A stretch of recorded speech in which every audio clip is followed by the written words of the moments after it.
You were born on a small blue planet inside an ocean of fire and silence, and almost none of it will ever be yours. A star you can never reach burns 4 light years away. A galaxy you can never touch drifts away faster every second. A ship traveling at the speed of light for 100 years would not even scratch the edge of what is out there. If wonder like this hits you, tap subscribe before we go further. Tonight we measure the cosmos against one human life. Prepare yourselves. We begin. There is a speed nothing in this universe can break. Not a bullet, not a missile, not a dream. Light itself moves at 670 million miles per hour, and that number is the wall every traveler slams into. You cannot go round it, you cannot trick it, you cannot pay enough fuel to push past it. Physics built a fence around the cosmos, and we live inside the fence. Think about what that really means for a human body. Picture yourself in the fastest spacecraft ever built, the Parker Solar Probe, screaming through space at 430,000 miles per hour. That is faster than any person has ever traveled. Faster than a rifle bullet by a factor of 300. And yet, compared to light, that probe is crawling. Light could lap it more than 1,500 times in a single second. This is the first cruel truth of cosmic travel. Distance in space is not measured by miles. It is measured by time. When a scientist says a star is 4 light years away, they are saying something brutal. They are saying that even if you somehow built a ship that flew at the absolute maximum speed the universe allows, the trip would still take 4 years. One way, no stops, no shortcuts. And here is where it gets stranger. The closer you push toward that light speed limit, the heavier your ship becomes. Not in weight. In resistance, energy itself starts fighting back. To go faster, you need more fuel. To carry more fuel, you need a bigger ship. To push a bigger ship, you need even more fuel. The math spirals into impossibility. By the time you reach 99% of light speed, the energy required is greater than the output of entire stars. A scientist once calculated what it would take to push a spacecraft the size of a school bus to that speed. The answer was horrifying. You would need to convert the mass of a small moon directly into pure energy. Not burn it, not split it, convert every atom into raw power, and even then you would only reach the edge of the limit, never cross it. Now imagine you are a passenger inside that ship.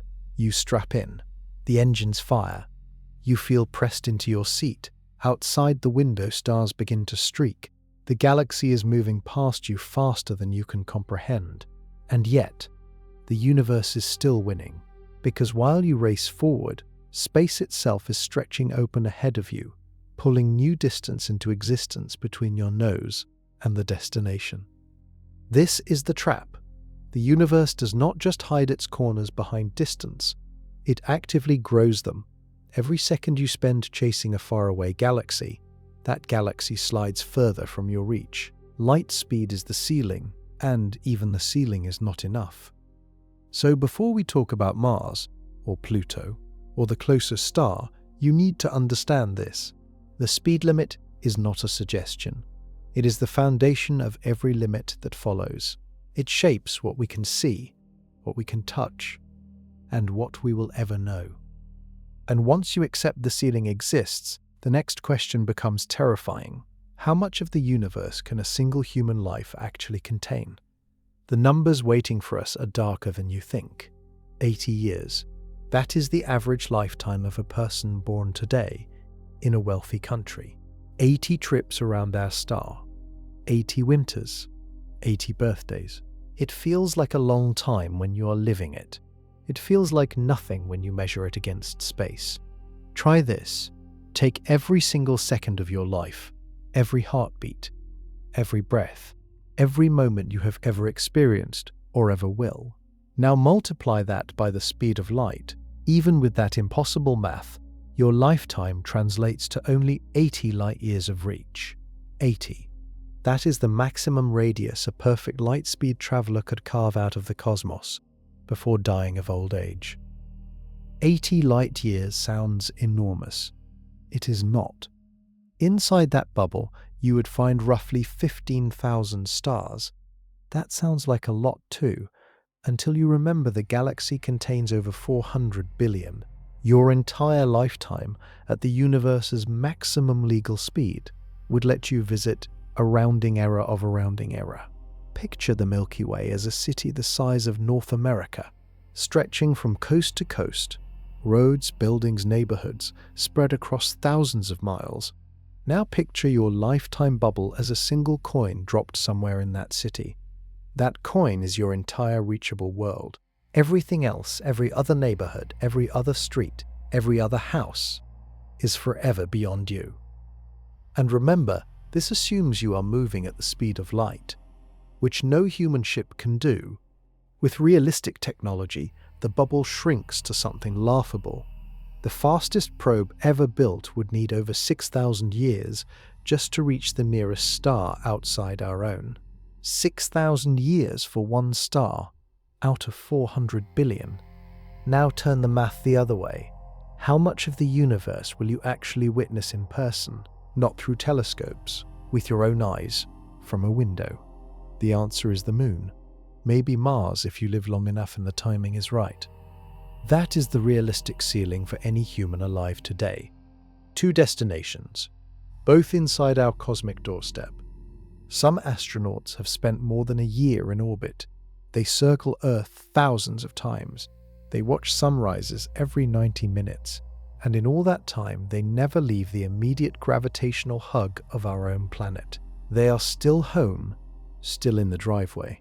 The universe begins somewhere far beyond what any human has touched. Here is the part that hurts. Time itself does not care about your ambition. The cosmos was old before you arrived and will keep aging after you are gone. Stars that are visible to you tonight may have already died, their light still in transit. The galaxy you wave at in the night sky is showing you a past that ended before your grandparents were born. This is the second cruel truth. A human lifetime is not a unit of cosmic measurement. It is a flicker, a breath, a single heartbeat against a universe that pulses across billions of years.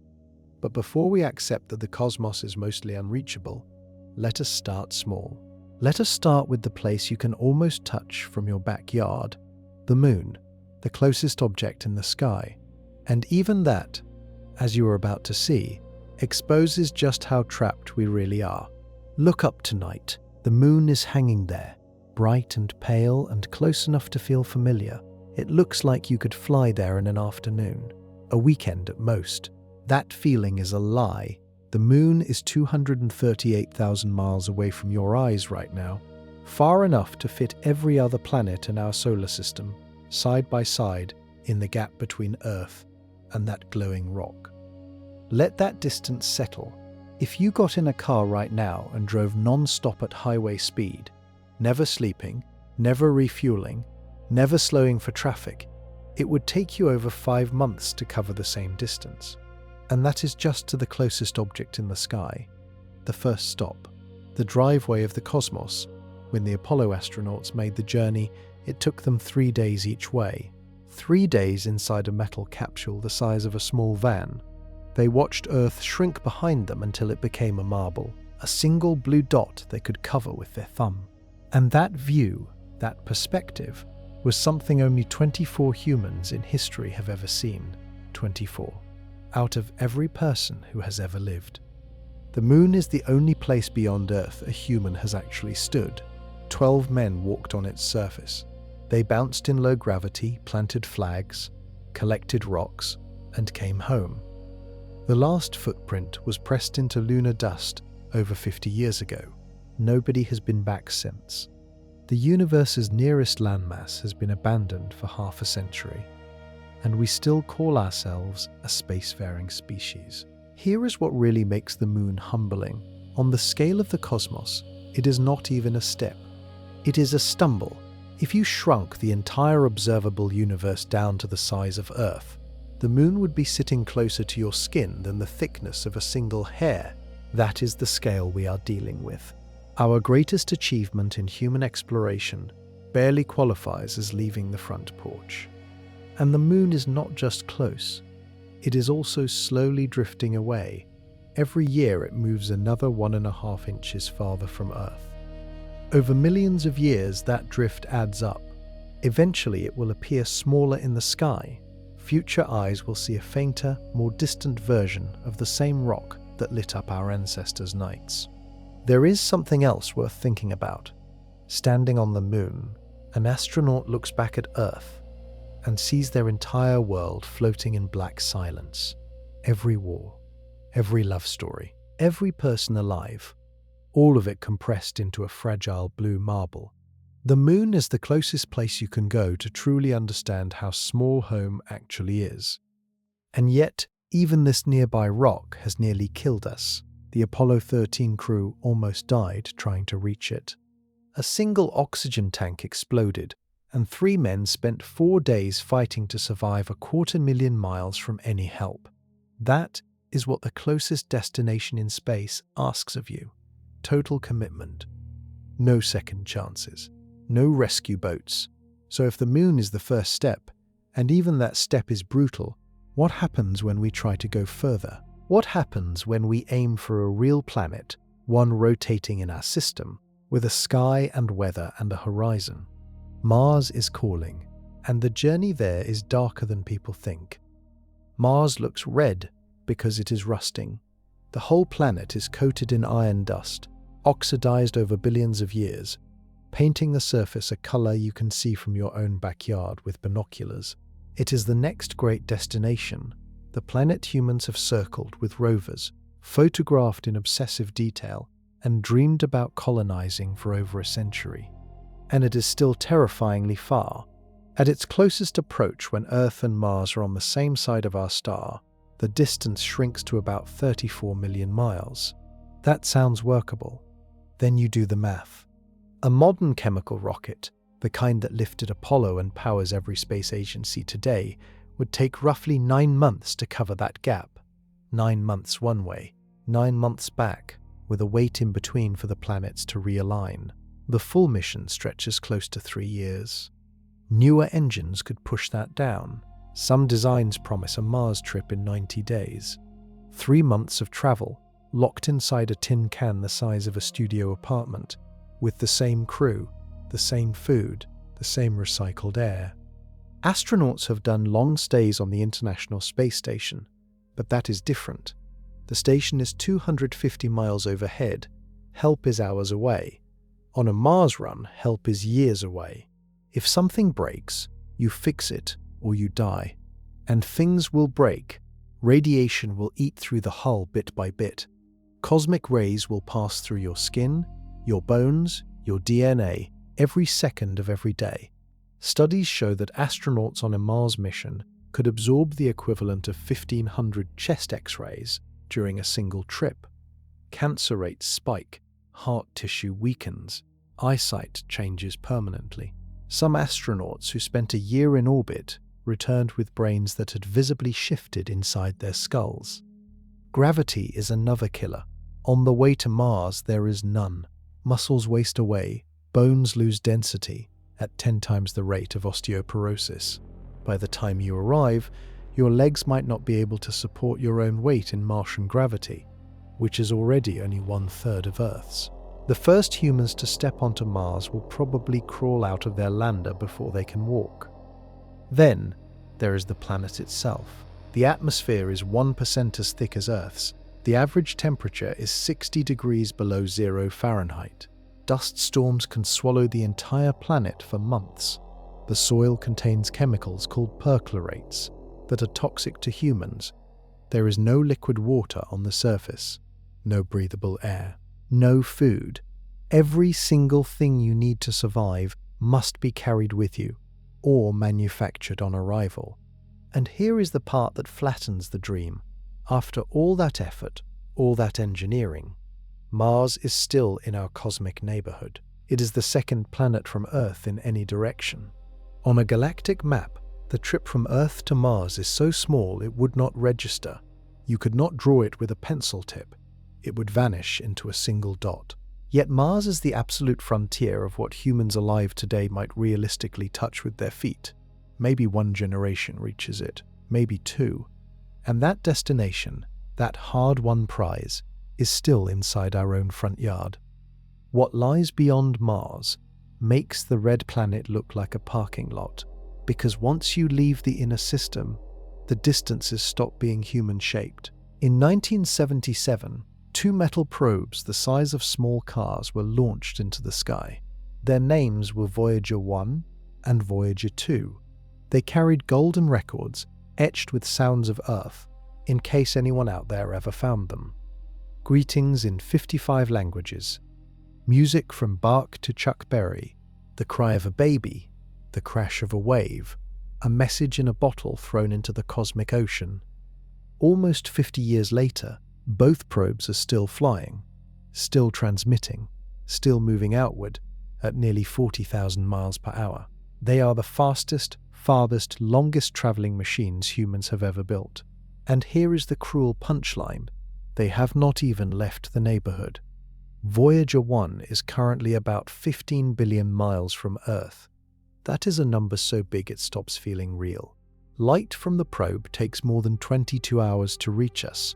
When mission controllers send a command, they wait nearly a full day for the probe to even hear it. Then another full day to know whether it worked. A conversation that should take seconds takes 2 days. You would think a probe this far away has escaped the solar system. It has not. Not really. The official boundary of our system is something called the Oort cloud, an enormous shell of icy bodies that stretches almost a light year out. Voyager will not reach the inner edge of that cloud for another 300 years. It will not exit the outer edge for nearly 30,000 more. By the time it truly leaves, every person alive today, every building standing now, every language spoken on Earth will be ancient history. And the destination beyond that is even more brutal. If Voyager 1 were aimed directly at the nearest star, which it is not, it would take 70,000 years to arrive. 70,000. Longer than the time since humans first painted on cave walls. Longer than recorded civilization. Longer than the entire span of agriculture, writing and recorded history combined. 3 times over. Right now, Voyager is moving through a region called the interstellar medium, the space between stars. The probe's instruments are detecting plasma and magnetic fields from other parts of the galaxy for the first time in human history. It is still calling home, still whispering data back across the void, but its power is fading. The plutonium battery weakens every year. By around 2036, the last instrument will go silent. The probe will keep drifting, but it will stop speaking. A silent metal ghost carrying a golden record, moving forever into the dark. The Voyagers will outlive every monument on Earth, long after the pyramids erode to dust, long after the continents themselves rearrange. Those probes will still be coasting. In billions of years they will likely still exist, intact, in some quiet corner of the galaxy. They might be the last surviving evidence that humans ever existed at all. And here is what hurts. With our best technology, after 50 years of full-speed travel, we have only barely crawled past the orbits of our outermost planets. We have not touched another star. We have not seen another world from up close. We are still inside the porch light of our own home. If the Voyagers are this trapped, what does it take to truly reach the edge of the system? The next stop is colder, darker, and far stranger than people realize. Pluto is small, smaller than our own moon, a frozen ball of rock and ice spinning at the far edge of where the planets used to end. It was demoted from full planet status in 2006, but the demotion did not change its strangeness. It is still one of the most distant worlds we have ever photographed up close, and the journey to reach it was one of the longest active missions in human history. The spacecraft that did it was called New Horizons. It launched in 2006, the same year Pluto lost its planet title. The probe was the fastest object ever sent from Earth at the time of its launch, leaving our planet at over 36,000 miles per hour. Faster than Apollo, faster than the Voyagers when they left. a bullet shot at the cosmos. It took 9.5 years to arrive. 9.5 years of constant flight, screaming through the solar system at a speed no human ship could match. And when it finally got there, the encounter lasted only hours. The probe flew past Pluto, snapped photos, gathered data, and kept going. There was no orbit, no landing, no second chance, a single flyby after almost a decade of travel. What it saw was breathtaking. Pluto was not a dead grey rock. It had mountains made of frozen water ice, towering higher than the Rockies. It had plains of nitrogen ice, smooth and bright, that flowed like glaciers on Earth. It had a thin blue atmosphere, layered and hazy, photographed against the black of space. The little world that scientists once dismissed as a frozen pebble turned out to be alive with geology, possibly even active right now. The distance to Pluto changes as both worlds orbit, but it averages about 3 billion miles. That is so far that sunlight from our star takes nearly 5.5 hours just to reach it. If our star vanished this instant, someone standing on Pluto would not notice for almost 6 hours. Daylight there is dim, weak, barely brighter than a full moon back on Earth. Now here is the thing about Pluto that punches you in the gut. It is not the edge of the solar system. It is barely past the middle. Beyond Pluto, the system keeps going for another full light year. Pluto is just the first marker of the outer dark, the transition zone, the place where the planets fade and the cold belts begin. And reaching it was the result of decades of planning, hundreds of engineers, billions of dollars, and a launch window that only opens once every 2 centuries. The probe used a gravity assist from Jupiter, slingshotting around the giant planet to gain extra speed. Without that boost, the trip would have taken even longer. If we ever wanted to send humans to Pluto, the journey would last well over a decade each way, 20+ years for a round trip.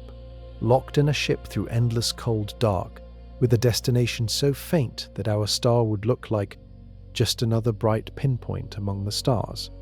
No second sunsets, no warm light, only the long quiet voyage to a world where ice flows like rivers. Pluto is the edge of what we have personally explored. Past it, no human eyes have ever seen anything from up close. And just beyond, waiting in the cold, is something even bigger, a structure so vast that it surrounds our entire system like a giant frozen shell. Imagine wrapping our entire solar system in a soap bubble, a bubble made of trillions of frozen objects, chunks of ice and rock, leftover debris from when the planets formed, drifting in slow, lonely orbits at distances no human ship will ever reach in any reasonable time frame. This is the Oort cloud, the true outer shell of our cosmic neighborhood. And almost nobody talks about how absurdly far it stretches.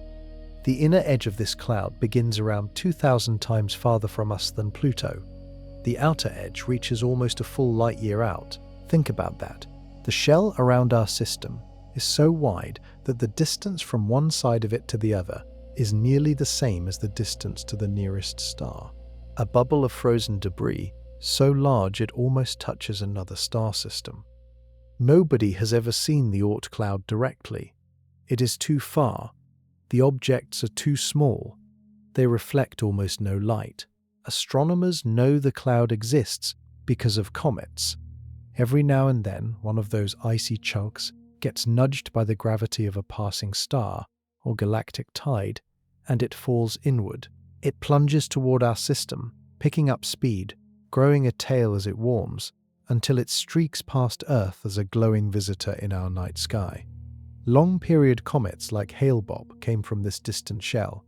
They are the messengers from a place we cannot otherwise see. Some of these comets take tens of thousands of years to complete a single orbit. They swing past our star once, vanish back into the cold dark, and will not return until civilizations rise and fall many times over. A comet visible to your eyes tonight might not be seen again until humans have either left this planet or stopped existing entirely. The Oort cloud is estimated to contain trillions of these objects. Trillions, each one a frozen wanderer in slow looping flight. Together they form a near-spherical halo around our entire system, 360 degrees in every direction. From inside the cloud, looking back, our star would appear as just another bright dot, indistinguishable from any other point of light. You would not know you were home. And here is where it really gets dark. The Voyager probes, those long-haul machines crawling outward at 40,000 miles per hour, will take another 300 years just to reach the inner edge of this cloud. They will need almost 30,000 more years to push through it, and only after that will they truly enter interstellar space. The cloud is not a thin shell, it is a vast, deep zone of icy nothingness that takes a near eternity to cross. If you wanted to mine the Oort cloud, study it up close, or pass any signal through it in real time, you would need technology that does not exist and probably never will. The distances are too punishing. The objects are too spread out.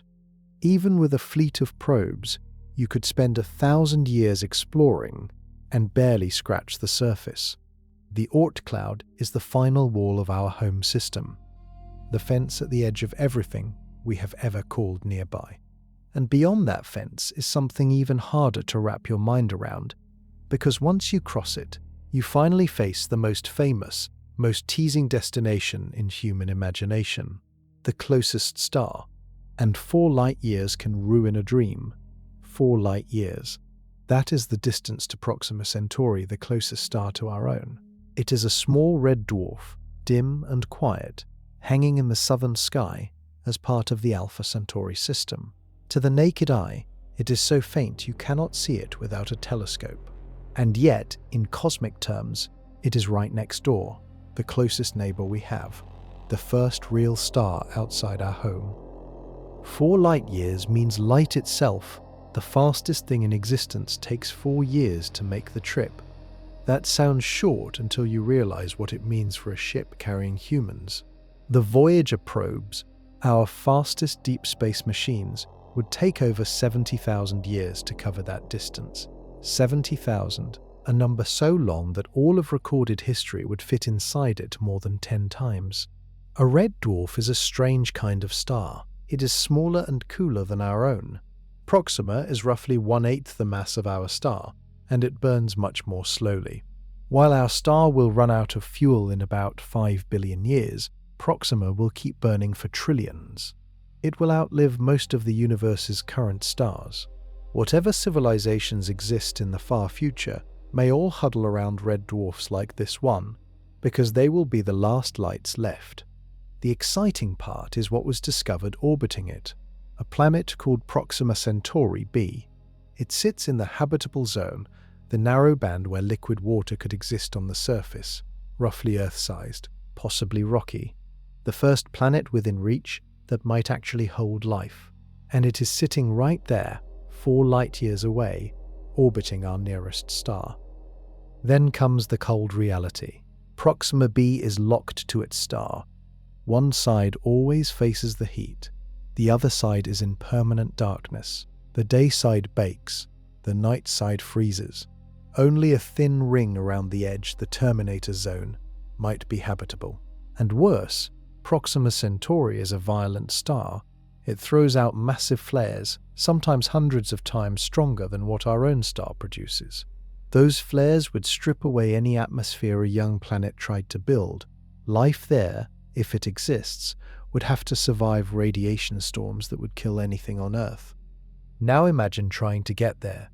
With current chemical rockets, the trip is impossible within any human lifespan. With nuclear engines, still impossible. With advanced ion propulsion, maybe 70,000 years. Even with our most ambitious theoretical designs, the trip would take centuries at best. Generations of humans would have to be born, live and die inside a ship just to reach the closest star to our own. And Proxima Centauri is the easy one, the closest one, the most reachable star in the entire night sky. If we cannot get there in a single human lifetime, what hope do we have for anything farther? Here is the part that breaks the dream. There are around 200 billion stars in our galaxy alone. Proxima is just one. The next closest star after that is 6 light years away, then 10, then 12, each one adding another impossible distance to the math. Most of the stars in the Milky Way are so far that even at light speed, you would die of old age before getting close. And we have not even begun to talk about what one single light year actually feels like in raw, terrifying scale, because that number is far worse than it sounds. People throw around the phrase light year like it is just another unit on a ruler. It is not. It is a wall, a barrier so large that the human mind cannot really process it without breaking the concept down into pieces. Once you actually feel the size of a single light year, the whole universe starts to look different. Here is the raw number. 1 light year is just under 6 trillion miles. 6 trillion. That is the distance light covers in 12 months while moving at 670 million miles per hour, without ever stopping. If you tried to drive that distance at highway speed, never refueling, never stopping, never slowing down, it would take you over 10 million years. 10 million, longer than humans have existed as a species. Now picture our entire solar system, from our star out to Neptune, the farthest major planet. The distance across that whole system, side to side, is about 5.5 billion miles. That is everything you grew up calling space. The planets, the asteroid belt, the gas giants, the comets, every probe ever launched. Now scale that up. 1 light year is roughly 1,000 times wider than the entire planetary system. One single light year contains 1,000 of our home zones, side by side, with nothing in between but cold black emptiness. And there is nothing inside that emptiness. No stars, no planets, no dust to speak of, just vacuum. Endless empty vacuum, stretching trillions of miles in every direction. If you were dropped into the middle of a light year of open space, you would see only stars in the distance, no object close enough to reach, no landmark to aim for. You would be alone in a way that no human has ever experienced. Light itself, moving at the absolute speed limit of the universe, still takes a full calendar year to cross one of these gaps. Think about what you did in the past year. Birthdays, holidays, seasons changing, new things you learned. While all of that was happening in your life, light from one side of a single light year was still in transit to the other side, still traveling, still not arrived. Now consider that the nearest star to us is over 4 of these walls away, not 4 miles, not 4 light minutes. 4 entire light years. Stack 4 of those impossible distances on top of each other, and only then do you reach Proxima Centauri. It gets worse. Many of the stars you can see with your naked eye at night are hundreds of light years away. Some are over 1,000. The light you are looking at left those stars before any modern country existed, before printing presses. You are seeing the past, frozen in transit. This is why interstellar travel is so close to impossible. The wall of 1 light year is the smallest unit of stellar distance, and even that smallest unit is brutal. Every star is separated from its neighbors by these gulfs. Every galaxy is just a clustering of stars with vast oceans of empty light years between them. If a ship could travel at 1% of light speed, which is far faster than anything humans have ever built, crossing a single light year would still take 100 years. A full human lifetime for one wall. And the universe has trillions of these walls stacked between us and everything else. So how do scientists even pretend to plan ships that could cross such distances?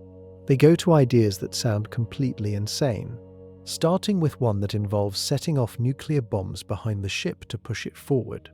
In the late 1950s, a group of scientists at the Los Alamos National Laboratory had a wild idea. They wanted to build a spaceship powered by nuclear explosions, not engines, not fuel tanks.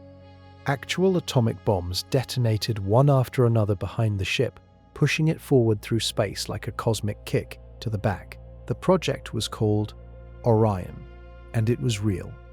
The concept sounds insane. It is not. The math worked. The design was buildable. The materials existed.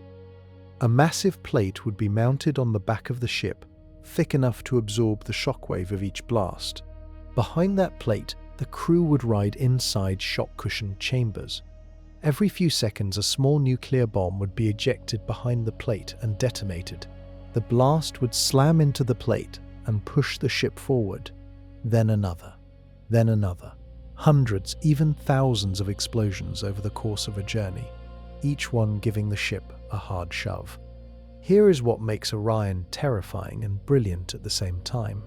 Unlike chemical rockets which run out of fuel quickly, an Orion-style ship could accelerate for an enormous amount of time. The total energy available from nuclear explosions is millions of times greater than anything chemical fuel can offer. Calculations from the original team showed that a fully built Orion ship could reach speeds of 3 to 5% the speed of light. That is fast enough to reach the nearest star in about 100 years. Not 70,000, 100. A single multi-generation crossing instead of an impossible eternity. The ships proposed were not small either.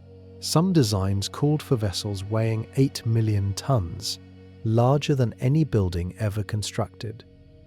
They would carry thousands of crew members, full ecosystems, complete laboratories, even small cities inside. The ship would essentially be a portable civilization, flying between stars at a fraction of the speed of light. Tests were conducted on Earth, not with nuclear bombs, but with chemical explosives. A small prototype called Putt-Putt was actually flown in 1959. It used conventional explosives to demonstrate that the pusher plate concept worked. The model flew, was stabilized by detonations, and proved that the physics held up. The team was confident that a full-scale nuclear version could be built within decades. Then it all stopped. In 1963, the Partial Nuclear Test Ban Treaty was signed, banning nuclear detonations in the atmosphere and in space. Orion was dead. Setting off nuclear bombs in space, even for peaceful interstellar travel, became a violation of international law. The project was shelved, and the dream of bomb-driven starships was put on a high shelf, where it has sat ever since. What makes Orion haunting is that the technology was not science fiction. It was buildable in the 1960s. With current materials and modern computer guidance, it would be far easier today. If humanity ever decided to truly commit to interstellar travel and was willing to detonate thousands of nuclear weapons in deep space, Orion-style ships could carry us to nearby stars within a single human lifetime. But the cost would be enormous. The political cost, the environmental cost, the moral cost. Setting off thousands of nuclear explosions, even in space, is not something the modern world is willing to allow. And so the only realistic short-term interstellar engine humanity ever designed remains locked away in old papers, gathering dust. If bombs are off the table, what about a fuel that is the most powerful substance in existence? Something that could turn matter directly into pure energy. Antimatter is real, and the price of it might break your brain. There is a substance that exists in our universe right now that, gram for gram, contains more energy than anything else known to physics. Not uranium, not hydrogen, not even nuclear fusion fuel. The substance is called antimatter, and 1 single gram of it carries enough energy to power an entire city for a year, or to push a spacecraft at a meaningful fraction of the speed of light. Antimatter is real. It has been produced in laboratories. Scientists at facilities like CERN in Switzerland have been making tiny amounts of it for decades. The most common type is the positron, which is the antimatter version of an electron. When a positron meets a regular electron, they annihilate each other. Both particles vanish. Their entire mass converts directly into pure energy in the form of high-energy radiation. No leftover material, no exhaust. Just 100% of their mass turned into raw power. Nothing else in nature is this efficient. For a starship, antimatter is the dream fuel. Imagine a ship the size of a small office building. Inside, 2 tanks. One holds regular hydrogen, The other holds antimatter hydrogen, carefully suspended in magnetic traps so it cannot touch the walls. When you want thrust, you drip a tiny amount of antimatter into the hydrogen. The result is a tremendous explosion of pure energy, channeled out the back of the ship as a thrust beam. The ship accelerates at speeds chemical fuel could never reach. With enough antimatter, a spacecraft could theoretically reach 40% of the speed of light. At that velocity, the trip to the nearest star would take only about 10 years. Not 70,000, not 100, 10. A single decade of travel, well within a human lifetime. Astronauts could leave Earth, fly to Proxima Centauri, study its planets, and come home before their grandchildren were born. Now the catch: antimatter is the most expensive substance in the universe. Producing even a single gram of it, with current technology, would cost roughly $62 trillion. That is not a typo. 62 trillion. More than the total economic output of the entire planet. A single starship would need many kilograms of antimatter to make a real interstellar journey. The total cost would exceed the wealth of human civilization several times over. The reason it is so expensive is that antimatter does not exist naturally in significant amounts. Whenever it forms, it immediately collides with normal matter and vanishes. To produce it, scientists have to slam particles together at near light speed in massive accelerators and capture the tiny number of antiparticles that emerge. The process is incredibly inefficient. After decades of work, the total amount of antimatter ever produced by humanity is less than 1 nanogram. Not enough to do anything. Not enough to fuel a paper airplane. Even storing antimatter is a nightmare. It must be held in magnetic suspension inside a vacuum, in containers cooled to nearly absolute zero. If the containment fails for even a fraction of a second, the antimatter contacts the walls and annihilates. A few grams of antimatter, if released suddenly, would explode with the force of a nuclear weapon. So antimatter is the perfect fuel, and also the most impossible fuel. It works in theory. It is built on solid physics. It is just so expensive and so dangerous to handle that no realistic civilization could afford to use it in bulk. Unless something fundamental changes in how we produce it, antimatter starships will stay in the design papers. If we cannot make our own fuel, what if we could scoop it directly out of space as we fly? An old idea suggested doing exactly that, and the engineering is wilder than you think. In 1960, a physicist named Robert Bussard proposed an idea so clever it sounded like cheating. He looked at the empty space between stars and noticed something most people miss. It is not actually empty. It is full of hydrogen. Atoms of hydrogen drift through the void in incredibly low densities. But they are there, trillions upon trillions of them, scattered across every cubic mile of the galaxy. Bussard's question was simple. What if a spaceship could scoop them up as it traveled, fuse them inside a reactor, and use that energy to push itself forward? This is the Bussard ramjet, a ship that does not carry fuel. Instead, it eats its way across the galaxy. The design is breathtaking. At the front of the ship sits an enormous funnel made of magnetic fields. This field would be miles wide, maybe even thousands of miles, scooping up interstellar hydrogen as the ship moves through space. The faster the ship goes, the more hydrogen gets gathered per second. The collected atoms get funneled into a central reactor, where they are fused into helium, releasing tremendous energy. The energy is then directed out the back of the ship as a high-velocity exhaust, pushing it ever faster. What makes the ramjet so seductive is that, in theory, it could keep accelerating forever. Most rockets carry their fuel with them, which limits how fast and how far they can go. A ramjet does not have that problem. As long as there is interstellar hydrogen ahead of it, the ship keeps eating, keeps fusing, keeps accelerating. Some calculations suggest a ramjet could eventually reach speeds extremely close to the speed of light, close enough to make interstellar travel realistic within a human lifetime. At 90% the speed of light, the trip to the nearest star would feel like only about 2 years of travel for the crew, thanks to a phenomenon called time dilation. The galaxy itself could be crossed in a few decades of perceived time, even though tens of thousands of years would pass on Earth. A ramjet could turn a galactic journey into a single career. Now the bad news. Once physicists actually crunched the numbers, problems emerged. The biggest one is that the hydrogen in interstellar space is incredibly thin. To collect enough of it to fuel meaningful thrust, the magnetic scoop would need to be enormous. Some calculations suggest a funnel thousands of miles wide. Building and maintaining a magnetic field that large is far beyond any technology we can imagine. There is also a worse problem. As the ramjet speeds up, the act of scooping hydrogen creates drag.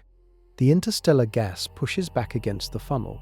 At a certain speed, the drag becomes greater than the thrust the engine can produce. The ship hits a maximum velocity and cannot go faster. Some analyses suggest the practical top speed of a Bussard ramjet is much lower than originally believed. Maybe 12% of light speed, maybe less. Then, there is fusion itself. Hydrogen fusion is hard. Our own star fuses it slowly, over billions of years, only because of its immense gravity. Doing the same thing inside a small spacecraft reactor requires technology we do not yet have, and the type of fusion needed for a ramjet is even more difficult than the type being researched on Earth today.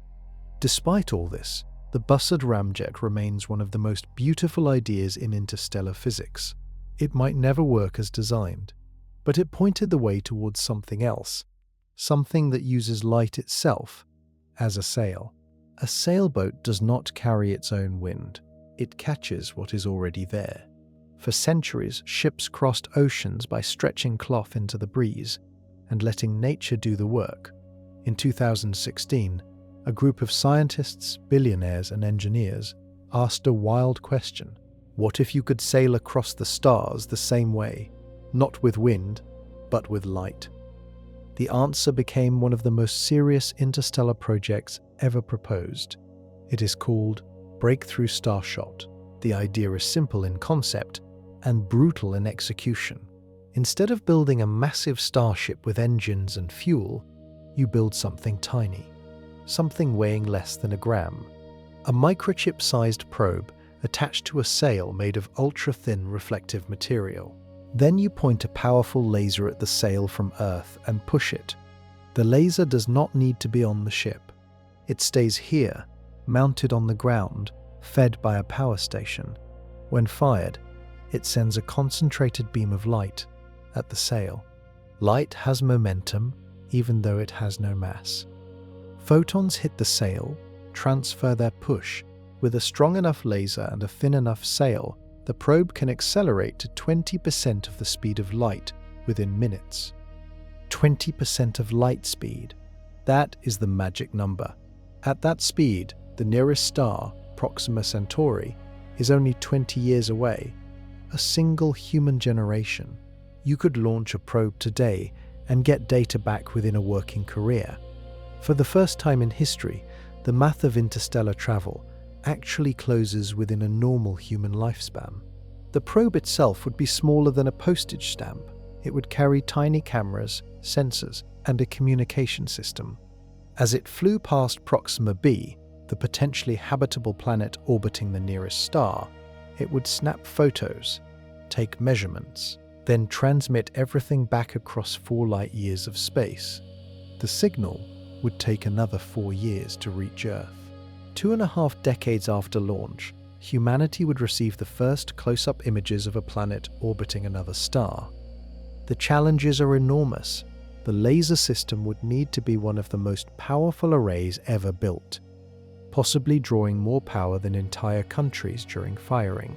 The sail material has to be incredibly thin and reflective, able to survive the intense laser without melting.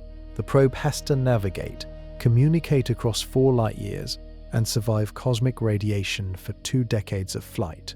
Every problem is at the edge of what current physics can do. There is also no way to slow down.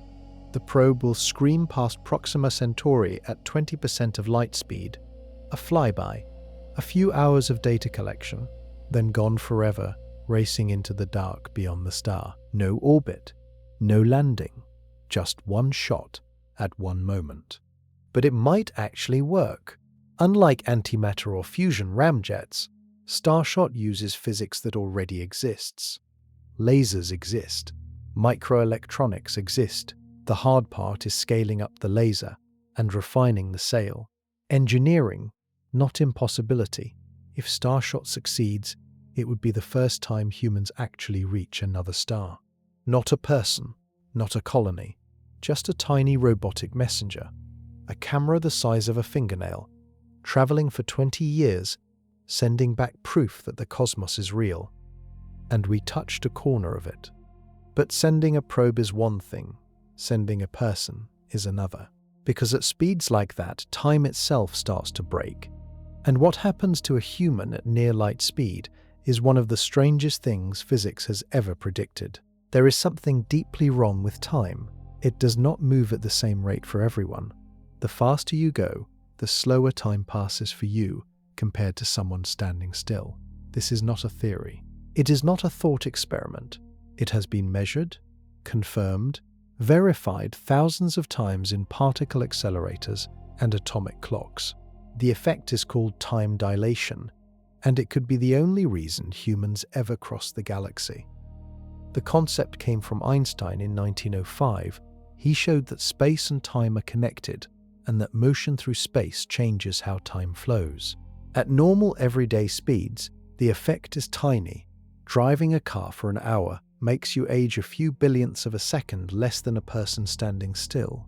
The effect is so small that no one notices. But push your speed close to the speed of light, and the effect explodes. At 50% of light speed, your clock runs about 15% slower than someone on Earth. At 90%, time slows by more than half. At 99%, time crawls to less than 15% of normal.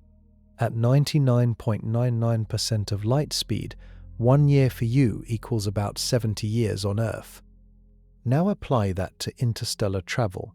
A trip to the nearest star at 99% of light speed would take about 4 years from the perspective of someone on Earth. But for the astronaut inside the ship, only about 6 months would pass. They would arrive at Proxima Centauri having aged just half a year, even though their friends back home would have aged 4. A round trip would bring them home 2 years older, while their family aged 8. Push it further, and the math becomes wild. At 99.9% of light speed, a trip to the center of the Milky Way, 26,000 light-years away, would take about 1,000 years for the traveler. Long, but doable, in a generation ship. Push to 99.999%, and the same trip drops to about 30 years of traveler time. A single human could fly to the heart of the galaxy and back within their working career, while Earth ages over 50,000 years. This is the loophole in the cosmic speed limit. You cannot go faster than light, but you can experience the journey in compressed time. The faster you go, the less time passes for you, even as the universe ages around you. Distance does not change, but your perception of it shrinks. A trip that would take 1,000,000 years to a slow ship can feel like a few decades to a fast one. The catch is the energy cost. To reach those near-light speeds, the fuel requirements become absurd. Even with theoretical antimatter engines, accelerating a ship to 99% of light speed requires energy roughly equal to the entire output of our star for several seconds. Slowing down at the destination doubles the requirement. Coming home doubles it again. The total fuel for a round trip to the galactic core could exceed the mass of the entire solar system. But the principle is real. Time dilation is not science fiction. It is observed every day in particle physics labs. Muons, which normally decay in microseconds, last much longer when they move near light speed because their internal clocks slow down. The effect is not a quirk. It is built into the structure of reality. So if a human ever did approach light speed, what would they actually see when they came home? The answer is one of the most painful ideas in physics. Imagine you are an astronaut. You volunteer for the first deep space mission, a trip to a star system 50 light years away.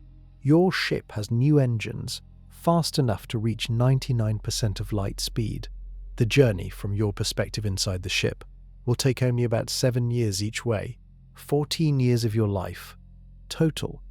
You say goodbye to your family, board the ship, and launch. The trip goes well. You arrive at the distant star, you study its planets, take photos, collect data. Then you turn the ship around and head home, 14 years older, wiser, ready to share what you have seen with the world that sent you. You step off the ship into Earth's atmosphere, smiling, expecting hugs from your loved ones. But Earth is not the same Earth. While you were gone for 14 years of personal time, 100 years passed on Earth. Your parents are dead. Your siblings are dead. Your friends are dead. Your children, if you had any, are now ancient or also gone. The country you left has changed governments many times. The language has shifted. The skyline of your home city is unrecognizable. People look at you the way you might look at someone from the 1800s. A relic, a ghost, a walking museum piece. This is the time dilation paradox. You did not age while everyone else did. From your point of view, only a few years passed. From Earth's point of view, an entire century unfolded. You are returning to a world that has moved on without you, and you cannot move it back. The first interstellar travelers will face this. Even at the relatively slow speeds of early starships, the gap between traveler time and Earth time will be brutal. A 20-year journey for the astronaut could be 50 or 70 or 100 years on Earth. By the time the ship returns, the people who funded it are dust. The agency that built it, the data the crew brings back, hard-won and irreplaceable, might be irrelevant to a civilization that has solved different problems. There is a deeper cruelty. The faster the ship goes, the worse the gap becomes. A trip across the galaxy at near light speed might feel like 30 years to the crew, but 100,000 years pass on Earth. There is no civilization left to return to. The planet itself might be different. New species might walk where humans used to. The language, the architecture, the religion, the politics, the entire shape of human society would be unrecognizable. Some explorers might come home to find Earth completely empty, abandoned, buried under ice ages or jungle growth. Some scientists call this the loneliness problem. Interstellar travelers are not just crossing space, they are crossing time. They are leaving their own civilization behind, willingly or not. With every year they accelerate. By the time they return, they are immigrants from a vanished past, walking among descendants who no longer remember why the ship was sent. This is why some thinkers argue that real interstellar travel must be one way. You leave, you go. You never come back. You build a new civilization at your destination, surrounded by people who share your timeline. Coming home is not just impractical. If time itself becomes an enemy, what does the universe even look like from inside a ship moving that fast? The view through the windshield is more bizarre than people imagine. If you ever sat inside a starship traveling at 99% of the speed of light, the view outside would not look like anything a science fiction movie has ever shown you. The universe at that velocity becomes something alien, distorted, compressed. The stars do not stream past in pretty lines. Reality itself warps in ways that take a moment to understand. Here is the first strange thing. All the light coming from in front of the ship gets squeezed forward. Imagine looking out the front window. Stars that are actually scattered all around the sky get pulled into a tight cone directly ahead. The faster you go, the smaller and brighter that cone becomes.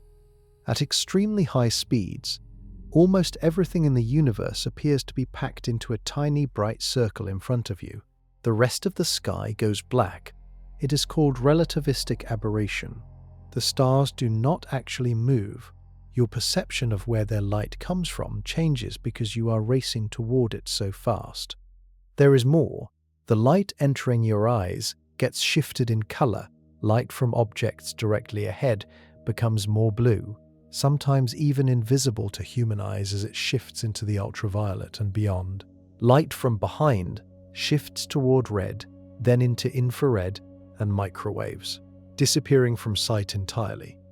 The stars in front look bluer and brighter. The stars behind fade and vanish. Your visible universe becomes a strange glowing patch directly in your direction of travel. At 99.9% of light speed, the effect becomes extreme. Almost everything in the sky compresses into a small, intense blue-white circle ahead of the ship. The rest of the universe falls into darkness behind you, even though it is still there. You are not seeing what is around you. You are seeing what your motion has forced your senses to see. Then there is the matter of light traffic. Space is not perfectly empty. Even in the most deserted parts of the galaxy, there are loose particles, dust, hydrogen atoms, tiny grains of cosmic material. At normal speeds, these are harmless. They drift past without effect. At near light speed, they become weapons. Each particle, despite weighing almost nothing, carries enormous kinetic energy when it strikes the ship at relativistic velocities. A single hydrogen atom hitting your hull at 99% of light speed delivers the energy of a small rifle bullet. Multiply that by the trillions of atoms in the path of the ship every second, and the front of your spacecraft becomes a continuous explosion. Cosmic dust becomes radiation. Stray hydrogen turns into X-rays as it slams into your shielding. Without massive protection, the crew would be cooked from the inside out within minutes of reaching such speeds. The faster the ship goes, the more violent this becomes. Every speck of dust is a missile. Every interstellar atom is a high-energy particle. Some calculations suggest that traveling at 99.9% of light speed without enormous shielding would kill a human crew within a single second of reaching that velocity. The empty space between stars stops being empty. It becomes a high-radiation environment that can flatten any unshielded ship. This is one of the great hidden problems of interstellar travel. It is not just about engines and time and fuel. It is about surviving the act of going fast itself. The universe punishes anything that moves too quickly through it. Light speed is the ceiling, and the ceiling is on fire. If a single ship cannot make the trip, what about a ship that does not have to? What about a vessel where nobody arrives, because everyone who started the journey is already dead? There is something deeply hostile about interstellar space. From a distance, it looks calm, empty, quiet, a vast black canvas dotted with stars. But the moment a ship starts moving fast through it, the truth comes out. Space is not empty. It is full of tiny obstacles, slow particles, and invisible debris. At normal speeds, none of it matters. At near light speed, every speck of dust becomes a death sentence. The numbers are brutal. In 1 cubic mile of interstellar space, there are roughly 1 million hydrogen atoms. That sounds like almost nothing. Compared to Earth's atmosphere, it is. But when your ship is moving at 99% of light speed, you are slamming into that 1 million atoms per cubic mile so quickly that they hit your hull with the force of a slow-motion machine gun fired from the inside out. Now consider the dust. Interstellar dust grains are bigger than atoms. Some are the size of bacteria. Most are smaller than the width of a hair. At normal speeds, they would never harm anything. They drift gently through space, taking centuries to move noticeable distances. But at relativistic speeds, those tiny grains become bombs. A dust particle the size of a grain of sand, hit at 99% of light speed, releases the energy of a small bomb when it strikes the ship. This is the cosmic speed trap. The faster you go, the more dangerous the empty space ahead of you becomes. Going slow is safe, but takes forever. Going fast is fast, but tries to kill you. There is no good middle ground. Some calculations have tried to model what would happen to a starship moving at 99% of light speed across 1 light-year of interstellar space. The results are horrifying. Without shielding, the front of the ship would be vaporized within minutes. The hull would melt. Anything inside would receive lethal radiation doses in seconds. The cumulative impact of trillions of hydrogen atoms and microscopic dust grains over a 4-year trip to the nearest star would deliver more energy to the front of the ship than a small nuclear bomb. Engineers have proposed solutions. The most popular is a massive shield mounted on the front of the ship, a wall of ice, or rock, or heavy metal, designed to absorb the constant bombardment. Some designs call for shields hundreds of feet thick, made of layered materials that vaporize on impact and redirect debris around the rest of the ship. Other ideas involve magnetic fields that deflect charged particles before they can hit, or laser systems that vaporize larger pieces of debris from a distance. None of these are easy. The shield itself adds mass to the ship, which means more fuel, which means more weight, which means a bigger shield. The cycle never ends. Every gram of protection costs energy that could have been used for thrust, and no shield is perfect. Eventually, something gets through, a piece of dust slightly larger than expected, a cosmic ray with too much energy, a rogue rock the size of a marble. Any one of those, at relativistic speed, can punch a hole through inches of metal. This is why most interstellar travel plans involve unmanned probes. Small, replaceable, disposable. If a probe is destroyed by space dust, you launch another. If a human ship is destroyed, an entire crew dies. The risk-reward math is impossibly skewed against putting people on board. But sending probes is lonely, and if humans truly want to reach the stars in person, only one option remains: a ship where nobody has to survive the whole journey, because new humans are born along the way. If a single human cannot survive the journey to another star, then maybe a whole family of humans can. This is the idea behind the generation ship, a vessel so large, so self-sustaining, that it functions as a portable civilization. People are born inside it, live their entire lives inside it, die inside it, and after many generations, their descendants arrive at the destination, completing a journey that started centuries before they were born. The concept has been around for over a century. Writers and scientists alike have imagined what such a ship would look like: massive in size, possibly miles long, containing artificial gravity, farms, schools, hospitals, factories, and recreation areas, a floating town in space, slowly crossing the void between stars at a small fraction of the speed of light. The math works. In theory, if a ship could be built to travel at 1% of light speed, the trip to the nearest star would take about 400 years. That is roughly 12 to 16 generations. Long, but doable. Each generation would handle the ship's needs, raise the next generation, and pass the mission forward like a relay race. The original crew would die long before reaching the destination. Their great-great-great-grandchildren would step off the ship onto an alien world. The engineering challenge is staggering. A generation ship would need to be a completely closed ecosystem. Every gram of food, water, and oxygen consumed by the crew would have to be recycled and regrown indefinitely. There can be no resupply, no outside help. Whatever the ship leaves with is all it ever has. Even a small failure in the recycling system could doom everyone on board within months. Then there is the human problem. Locking thousands of people inside a metal tube for 4 centuries creates psychological pressures that no civilization has ever faced. The first generation chose to leave. They volunteered. They signed up. But the children born on the ship never consented. They were drafted into the mission by birth, forced to live and die inside a vessel they never asked to board. Studies of long-duration space crews and isolated communities suggest that mental health collapses after enough years. Generation ships could face suicides, mutinies, religious schisms, and civil wars across multiple generations. And the genetic problem is even worse. With only a few thousand crew members, the gene pool is narrow. Inbreeding becomes a serious risk over many generations. Mission planners would need careful genetic management, strict birth controls, and possibly large stored DNA banks to maintain diversity. Some proposals suggest crews of at least 10,000 people to keep the genetic line stable. There is another nightmare scenario. What if the ship arrives and the destination has nothing useful?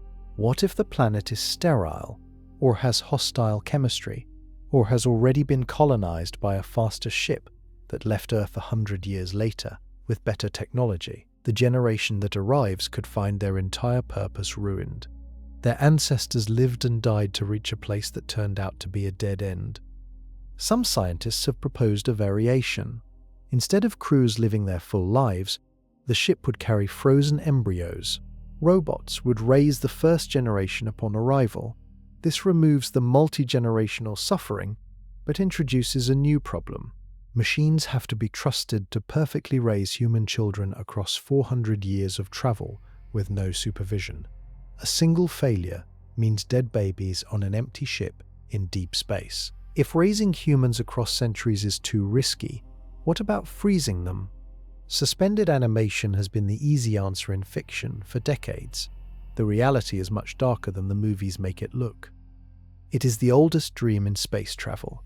Lay the crew down in glass pods, lower the temperature, stop their hearts, stop their breathing, stop time itself for their bodies.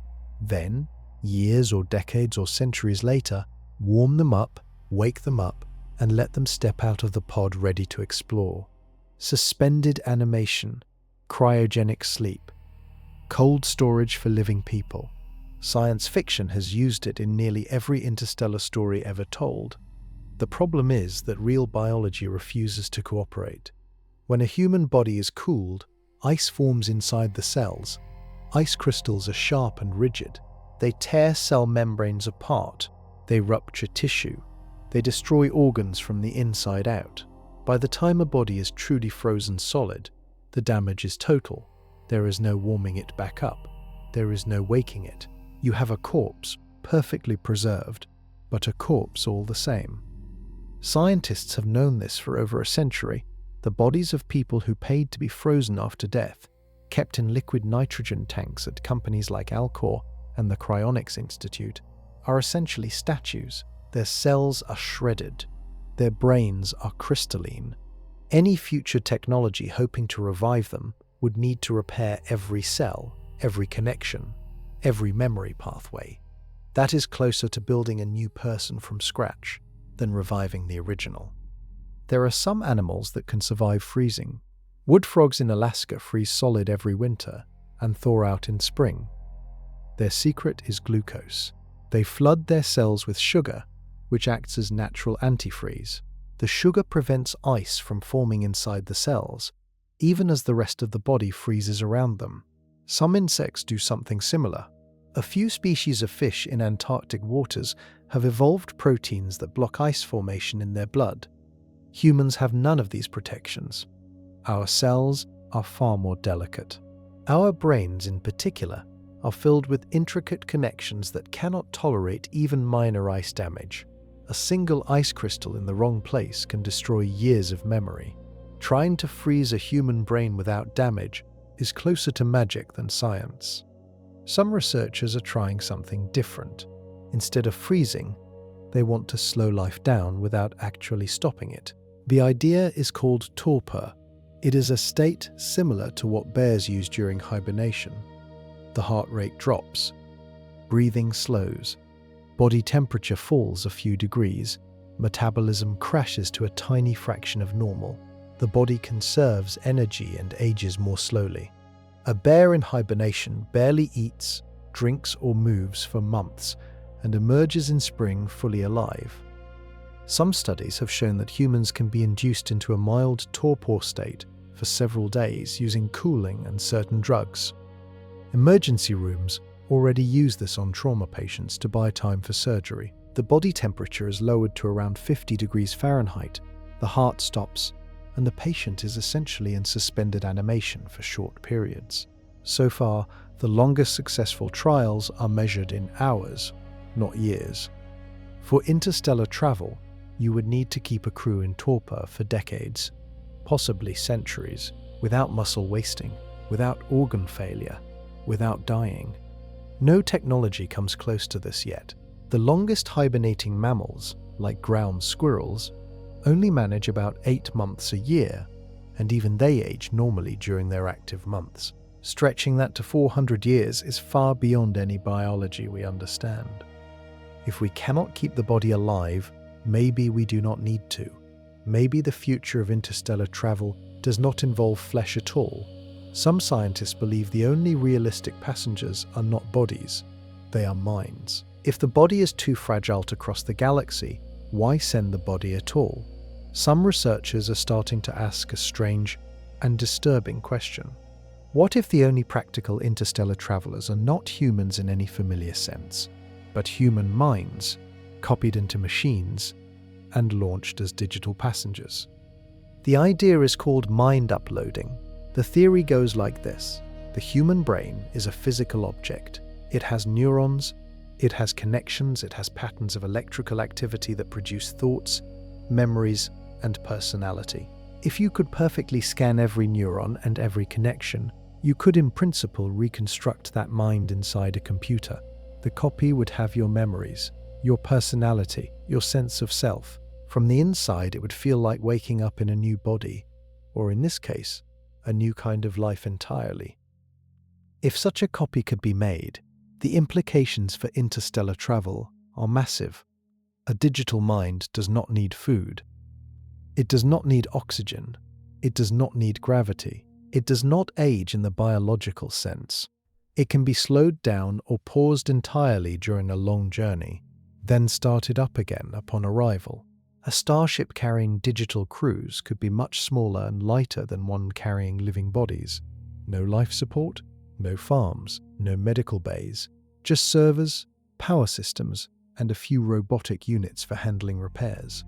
Even better, the same digital crew could be copied, the same mind could be sent in multiple ships, each one experiencing the journey separately.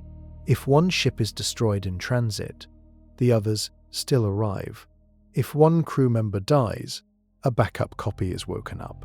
Death loses much of its meaning when the self is just a pattern that can be saved and restored. This is not pure science fiction.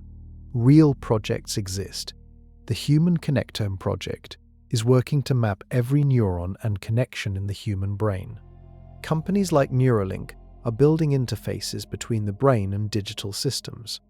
Some researchers believe that within this century, the first crude mind uploads might be attempted, possibly first on simpler animals.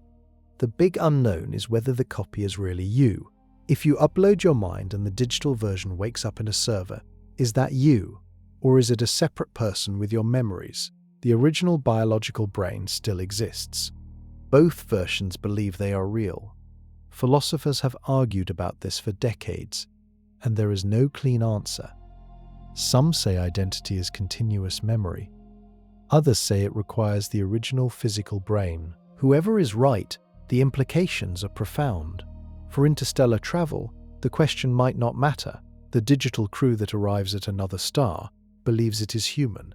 It carries human knowledge, human values, human goals. From the perspective of the mission, it is the same humanity reaching out. Whether the original biological versions back on Earth feel the same is a separate question. Some thinkers go further. They argue that any advanced civilization in the universe is more likely to send digital probes than biological ships. Biology is fragile. Biology takes up space. Biology dies. Machines and uploaded minds do not. If aliens are out there exploring the galaxy, they may already be doing it in digital form. The first contact humanity makes might be with a computer carrying the consciousness of beings who died billions of years ago. This idea is one of the strangest in modern science, and it sets up the next dark realization. Even with digital minds, even with light sails, even with antimatter ships, the galaxy itself is so massive that crossing it remains nearly impossible. Picture this. You stand at the edge of the Milky Way galaxy.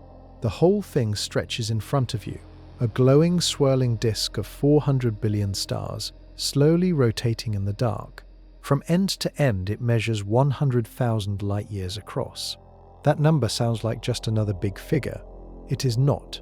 It is one of the most punishing distances in physics. 100,000 light-years means light itself, the fastest thing in the universe, takes 100,000 years to cross from one side of the galaxy to the other.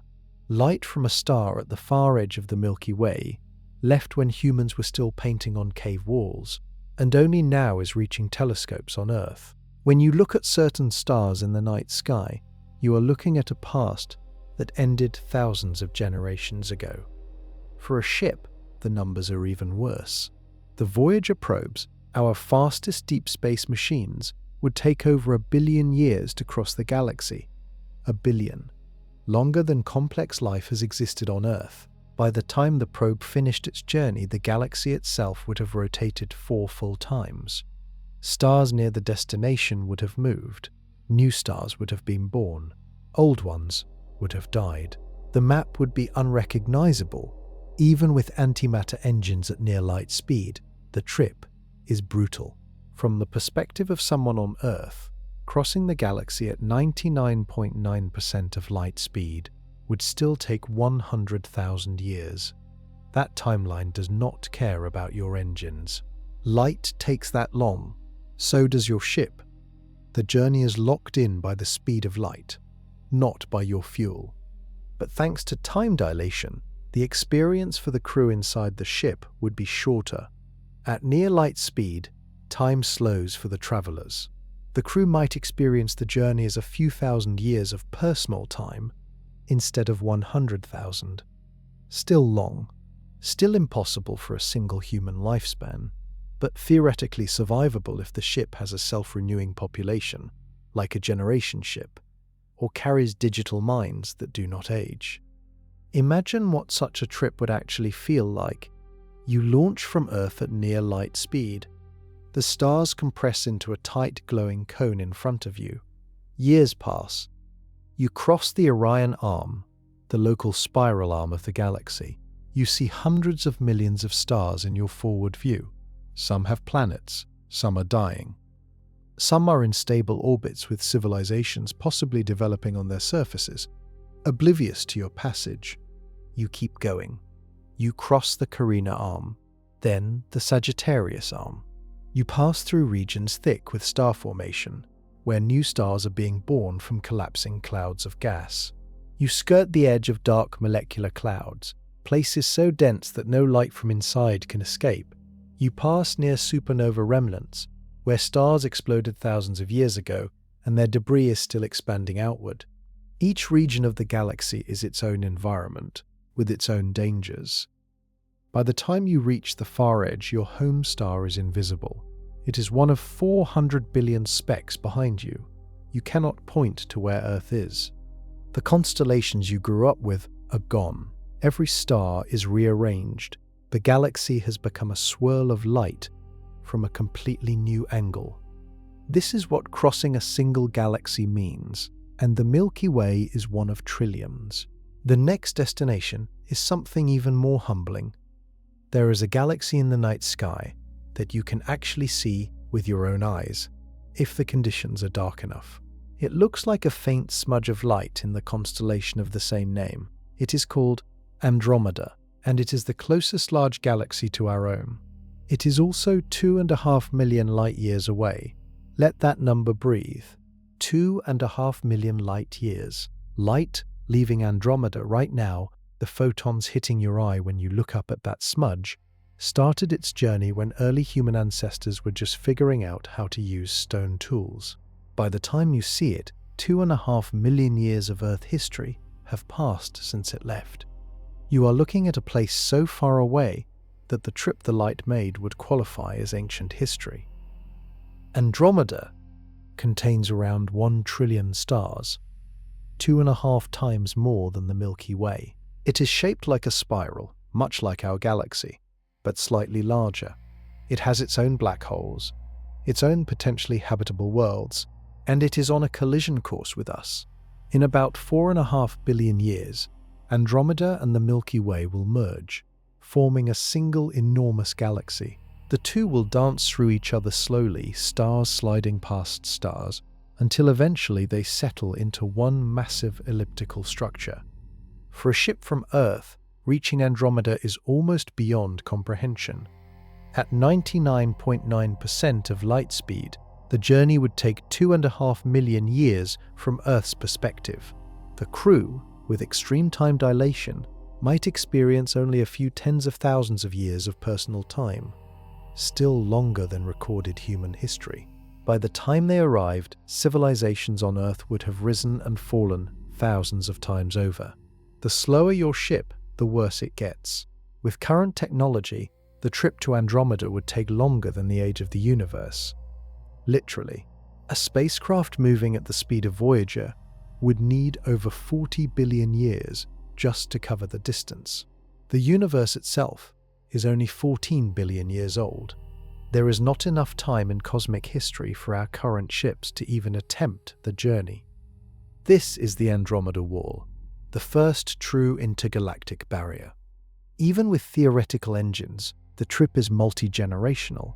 Even with digital minds, the gap between launch and arrival means civilization would change beyond recognition before any message could return.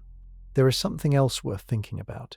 When you look at Andromeda, you are not seeing where it is now, you are seeing where it was 2.5 million years ago. The actual current position of Andromeda is different.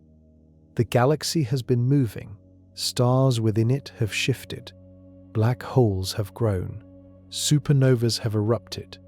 Whatever Andromeda looks like today, in the present moment, is invisible to us. We cannot see the now. We can only see the past.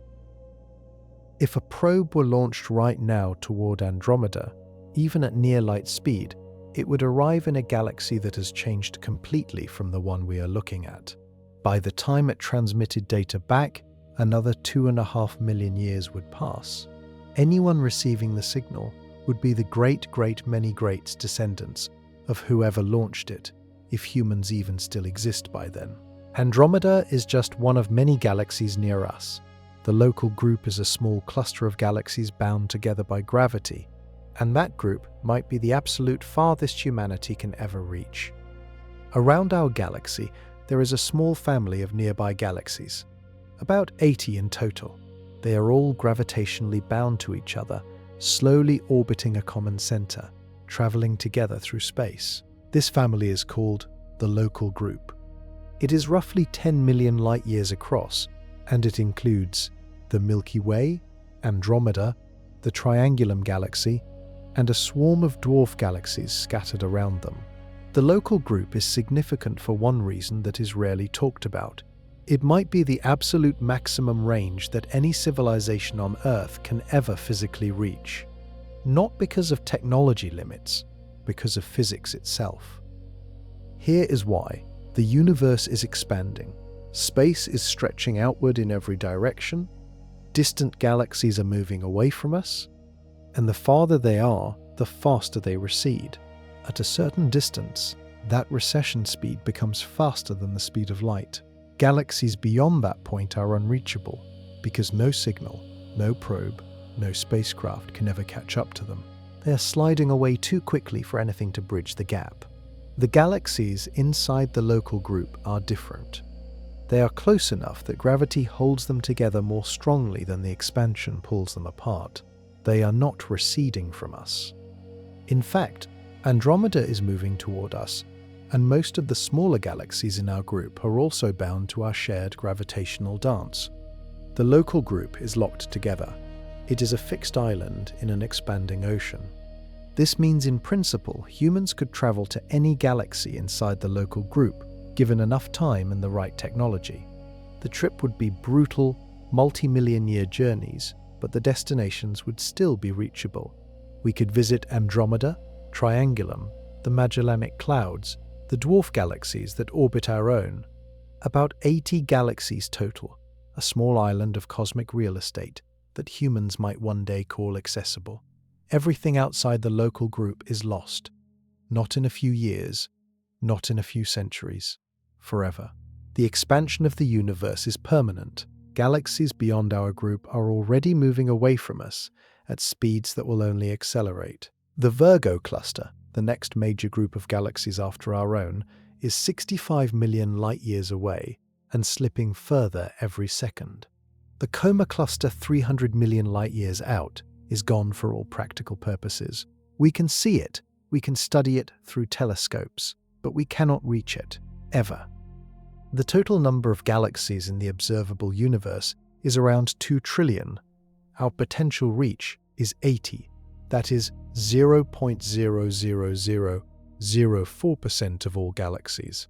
Out of every galaxy you can see in the universe, only this tiny handful are physically reachable by anything humanity could ever build.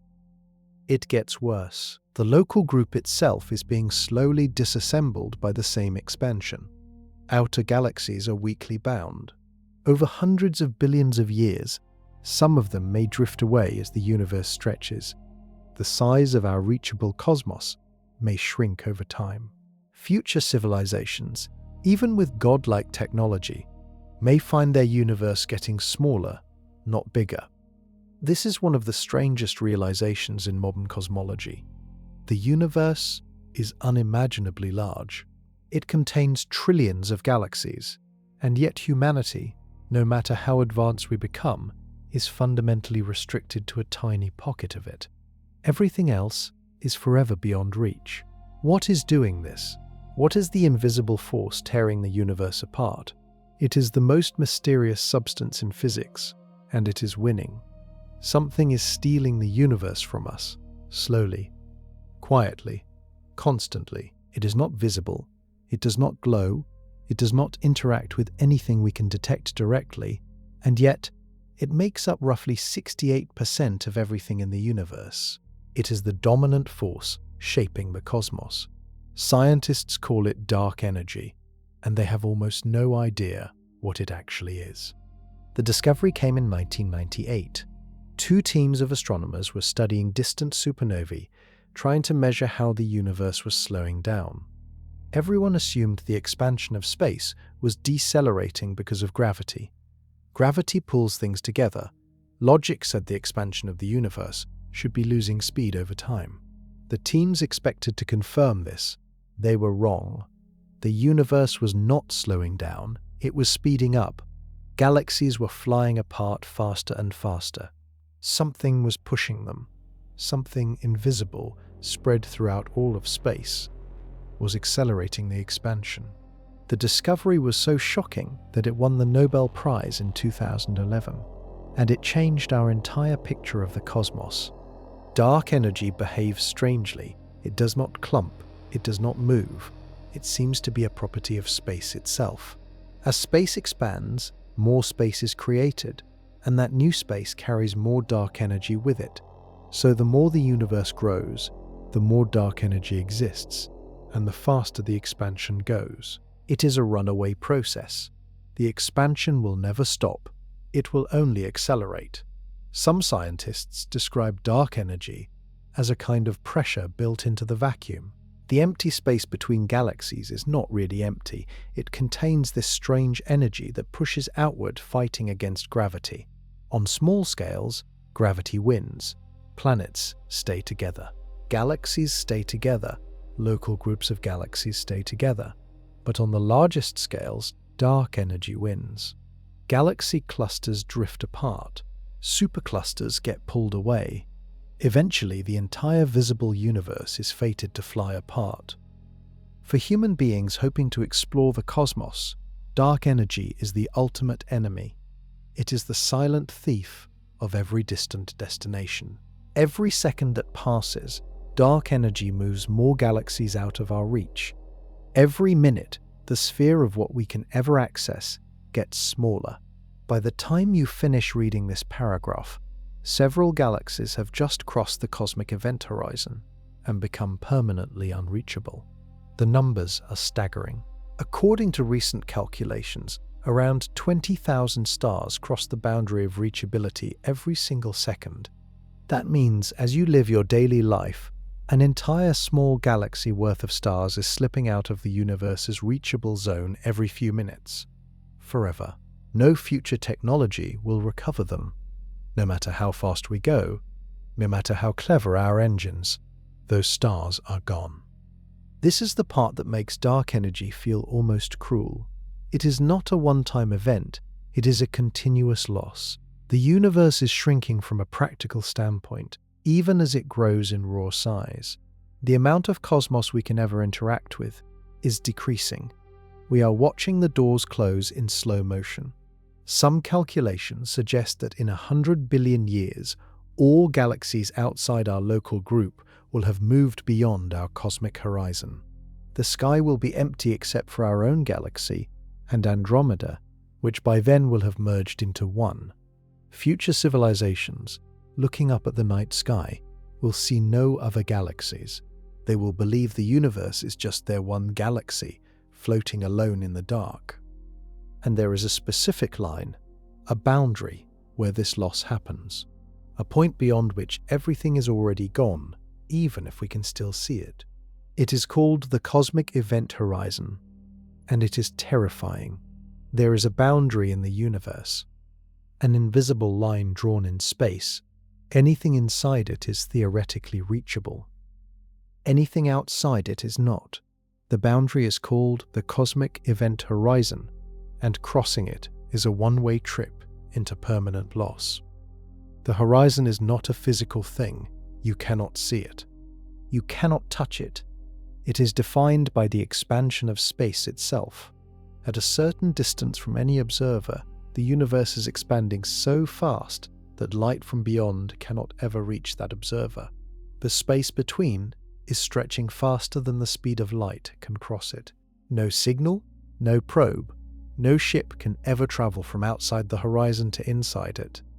Currently, the cosmic event horizon for us sits at a distance of about 16 billion light-years. That means any object farther than 16 billion light-years from Earth is beyond our reach.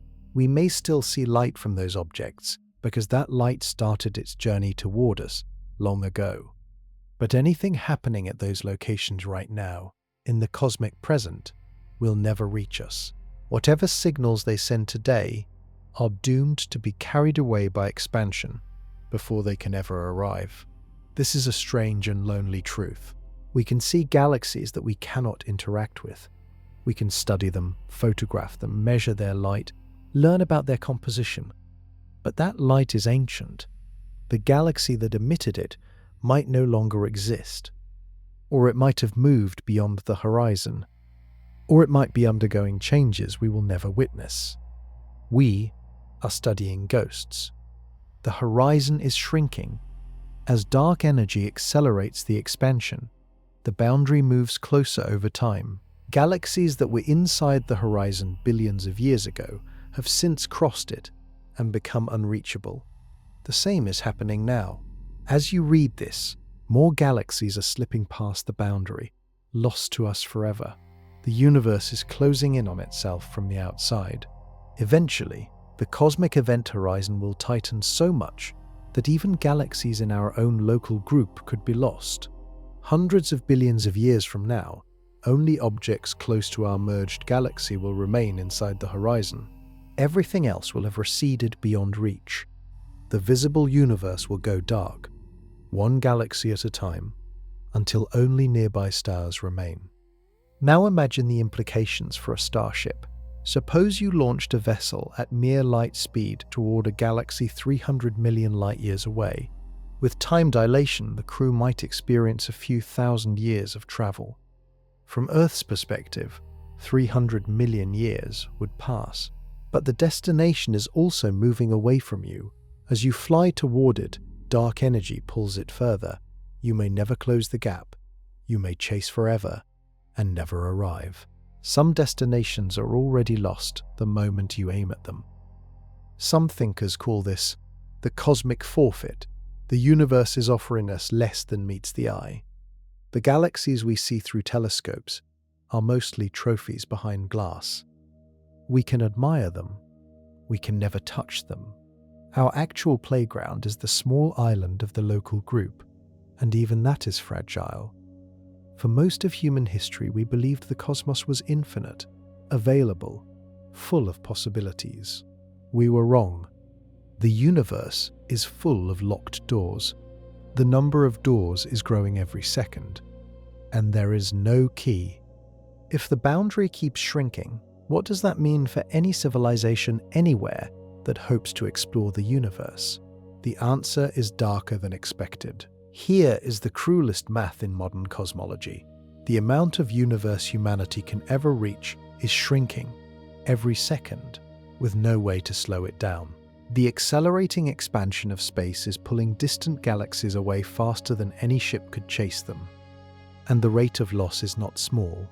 Current estimates suggest that every second roughly 20,000 stars slip beyond the cosmic event horizon and become permanently unreachable. Every minute, more than 1 million stars. Every day, almost 2 billion stars. Every year, over 600 billion stars. Entire galaxies disappear from the reachable zone faster than humans can even build telescopes to study them. The universe is not just expanding, it is closing its windows. Picture a sphere centered on Earth. Inside this sphere are all the galaxies that humans could ever theoretically reach.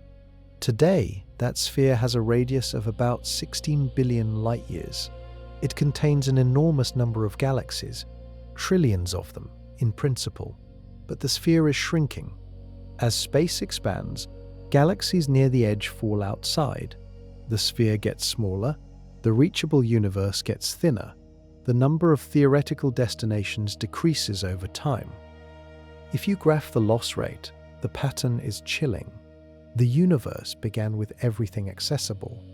In the early cosmos, all matter was within reach of everything else. Then expansion began, and slowly the cosmic horizons started forming. As dark energy took over, the contraction of reachable space accelerated. We are now in a period of rapid loss, and it will only speed up.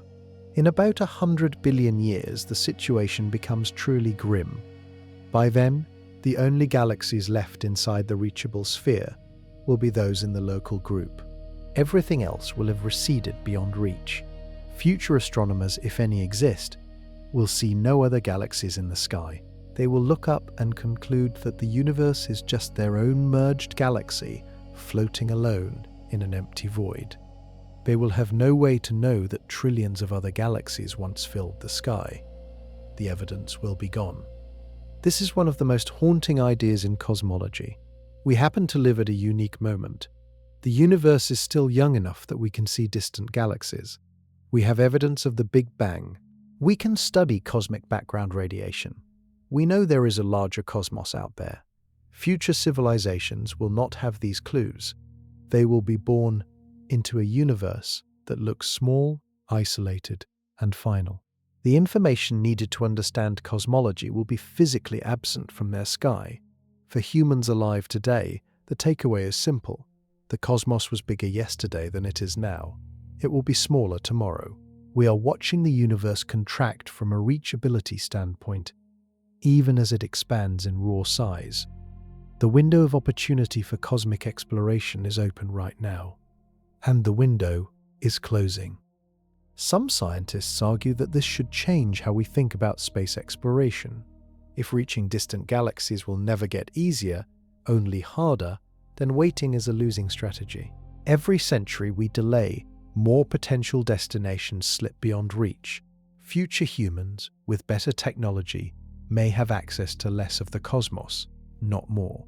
But there is one possible escape, a theoretical loophole, something that, if it works, would bypass the speed of light entirely and let humans reach the unreachable. The idea is called the wormhole, and it might be the only way out. There is a strange shortcut hidden in Einstein's equations, a loophole in the rules of space and time. If it exists, it could let a ship cross billions of light years in a single instant. No engines fast enough to push past light speed, no need for time dilation, no fuel requirements. Just step through one side and emerge on the other, far across the universe, almost immediately. The shortcut is called a wormhole, and it is one of the most beautiful and frustrating ideas in physics. The concept works like this. Einstein's theory of general relativity says that space and time are not flat. They are curved. Mass bends them. A planet warps the fabric of space around itself, which is why orbits exist. A black hole bends space so severely that not even light can escape. Now imagine taking that bending to the extreme.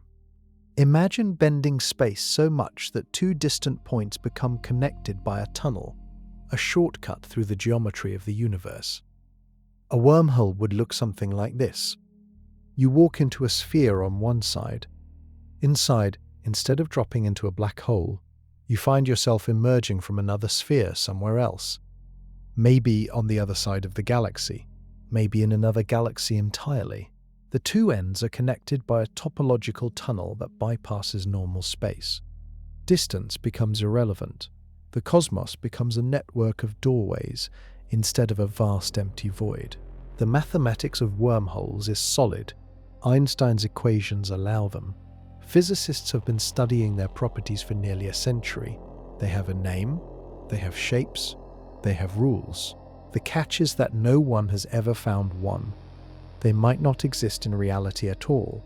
They might be a quirk of the math that nature simply does not use. Even if they do exist, building or using one is a nightmare.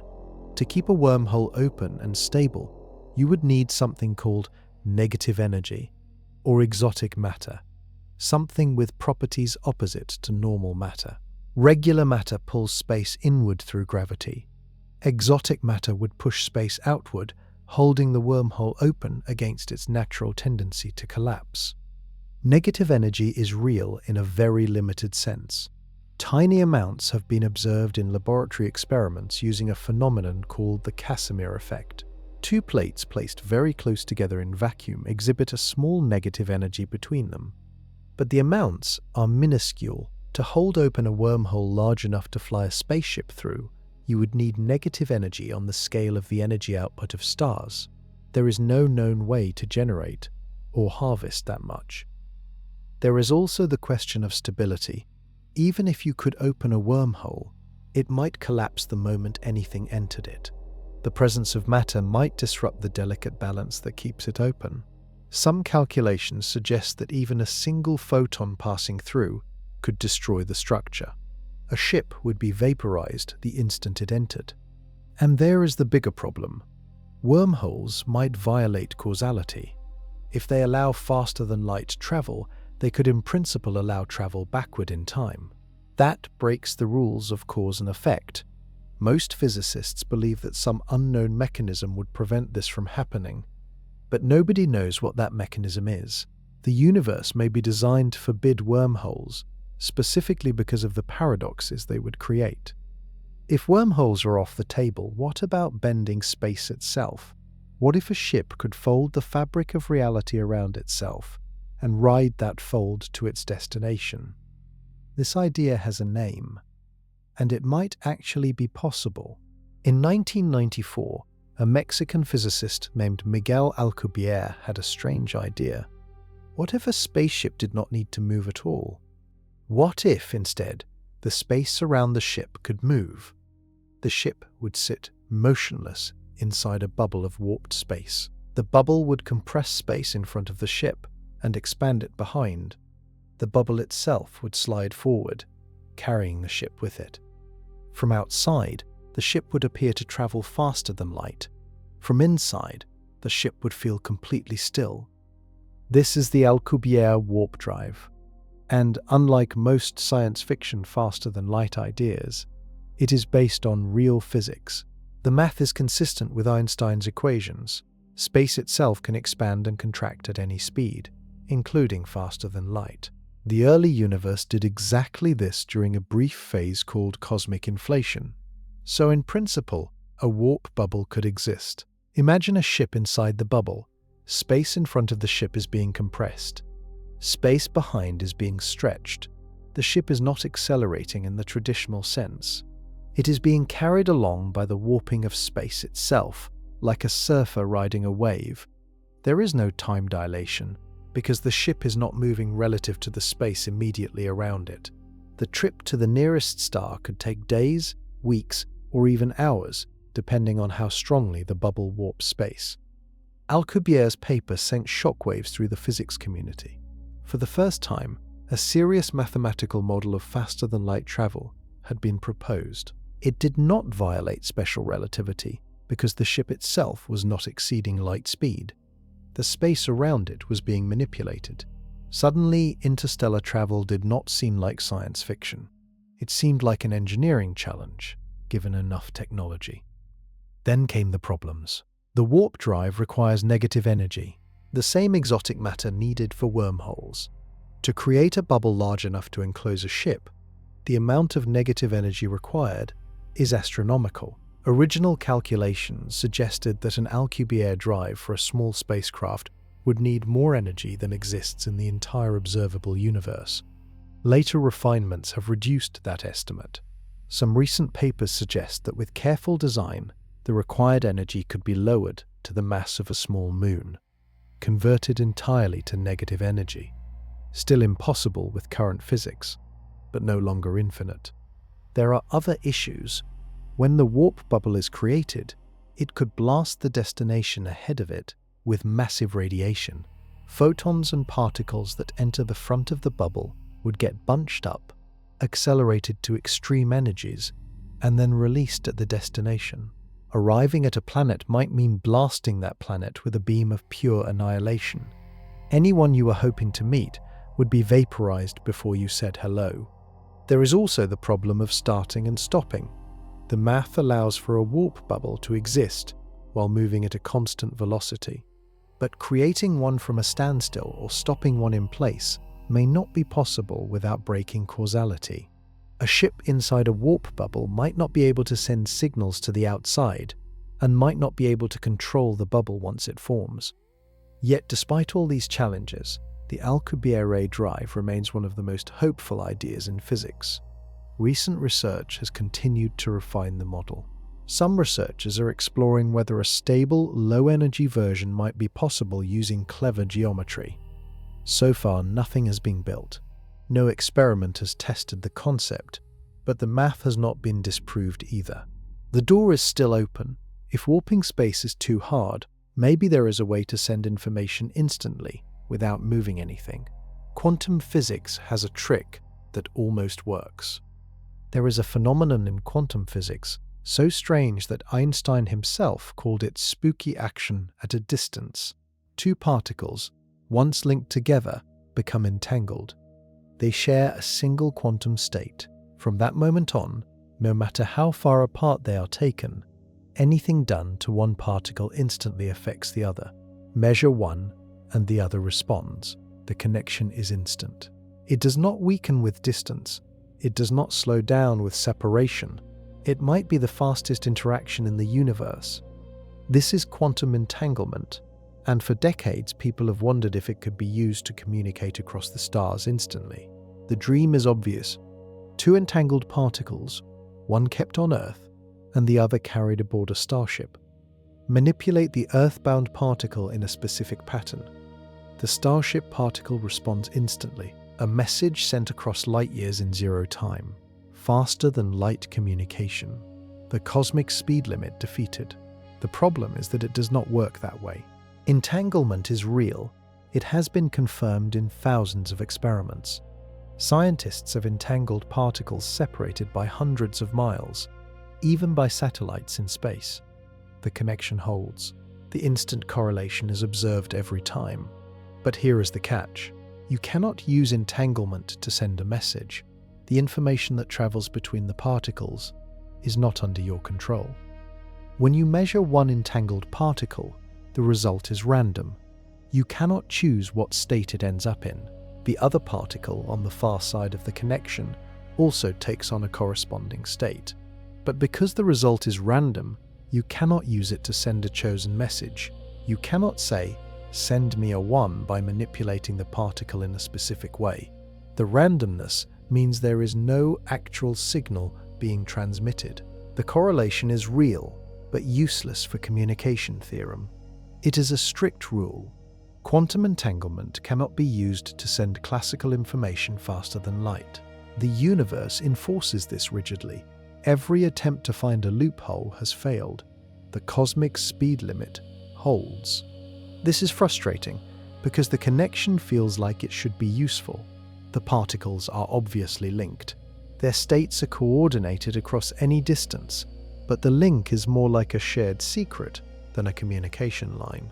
Both ends can verify that something is connected, but neither can use that connection to send a new message.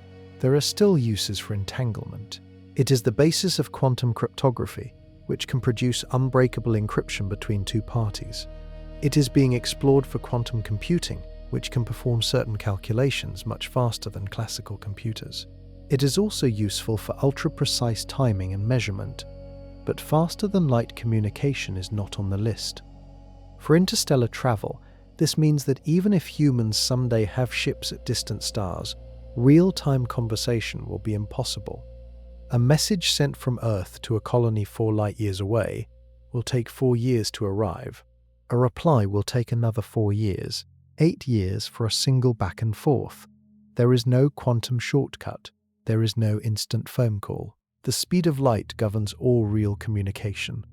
Some thinkers have proposed exotic ideas. Maybe entanglement could be used in combination with wormholes, or warp drives, or technologies that do not yet exist. But within current physics, the wall holds. Light speed is the limit for everything we can actually send. If communication cannot beat the speed of light, maybe travel itself needs to find a different loophole. What if there are objects in the universe that bend space so strongly that they could serve as natural shortcuts? Black holes are dangerous. They're also tempting. There is a famous idea in physics. What if a black hole could be used as a tunnel? A natural shortcut through space and time.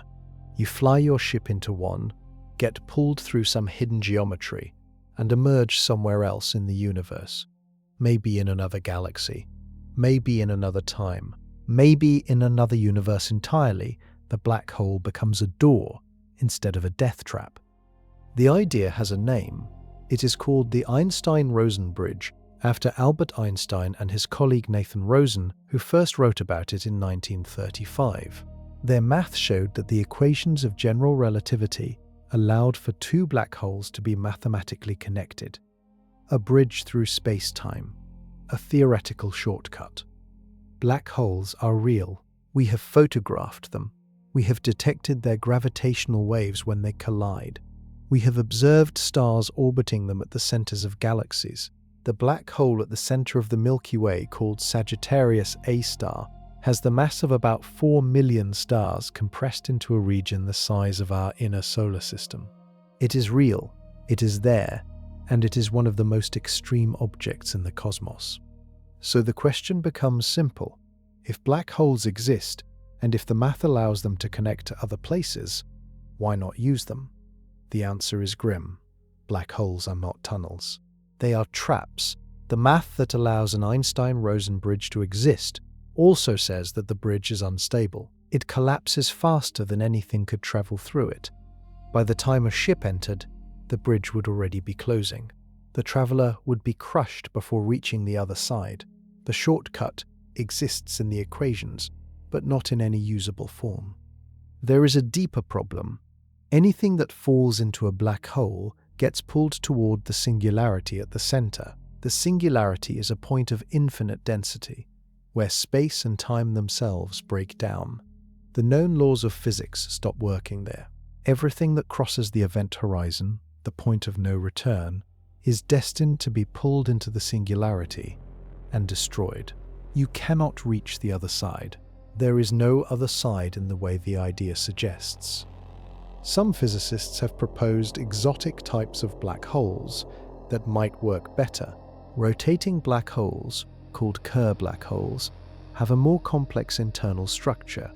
Their math allows for paths that do not necessarily end at a singularity. Some theoretical models suggest that a ship could pass through the rotating core and emerge in a different region of space-time. But these models are heavily contested. Most physicists believe that real Kerr black holes are surrounded by unstable boundaries that would shred any ship trying to enter. There is also the radiation problem. The space around a black hole is filled with intense radiation. Matter falling in gets heated to extreme temperatures, emitting X-rays and gamma rays that would kill any crew long before they reach the event horizon. The closer you get, the more violent the environment becomes. Black holes are not gentle doorways. They are cosmic shredders. Some theorists have suggested that artificial black holes, much smaller and more controlled, might be useful as energy sources or experimental tools. But using them for travel remains in the realm of speculation. No realistic mission could be planned around them. Black holes will likely never be shortcuts. They will remain what they have always been: devourers of light, time, and matter, beautiful from a distance, deadly up close. If shortcuts are not real, then the universe is truly as big as it looks, and the gap between what we can see and what we can reach becomes a permanent feature of reality. There is a difference that most people never think about. The universe we can see and the universe we can reach are not the same, not even close. They are two completely different cosmoses, sitting on top of each other, related but separate, and understanding the gap between them is one of the most humbling lessons in modern science. Start with what we can see. The observable universe is the bubble of space around Earth from which light has had time to reach us since the Big Bang.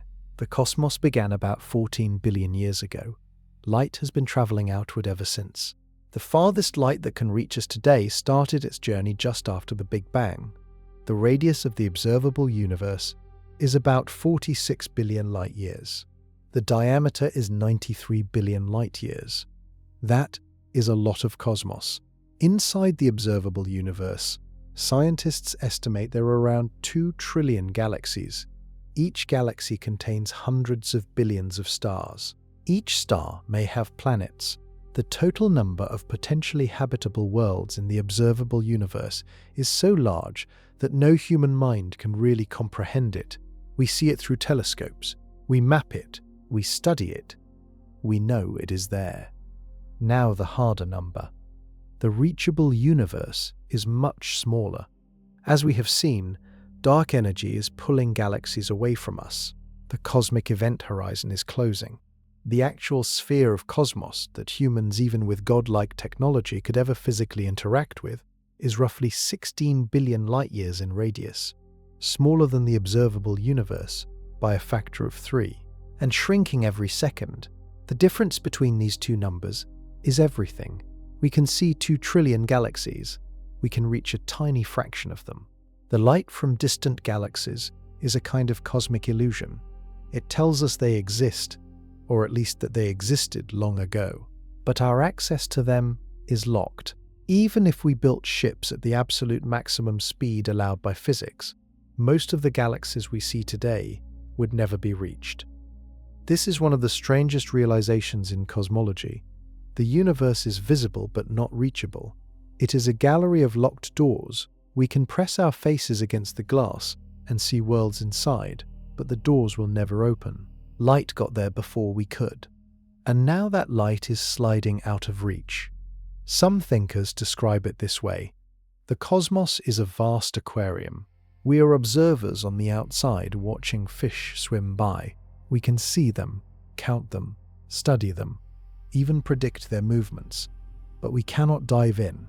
We cannot touch them. The water itself is too vast to cross. The aquarium walls are made of physical law, and the law is not bending. The asymmetry deepens when you consider time. The light we see from distant galaxies is ancient. A galaxy 10 billion light-years away is being seen as it was 10 billion years ago. The actual current state of that galaxy is invisible to us. By the time the present-day light arrives, if it ever does, the galaxy will have moved or evolved or merged with others.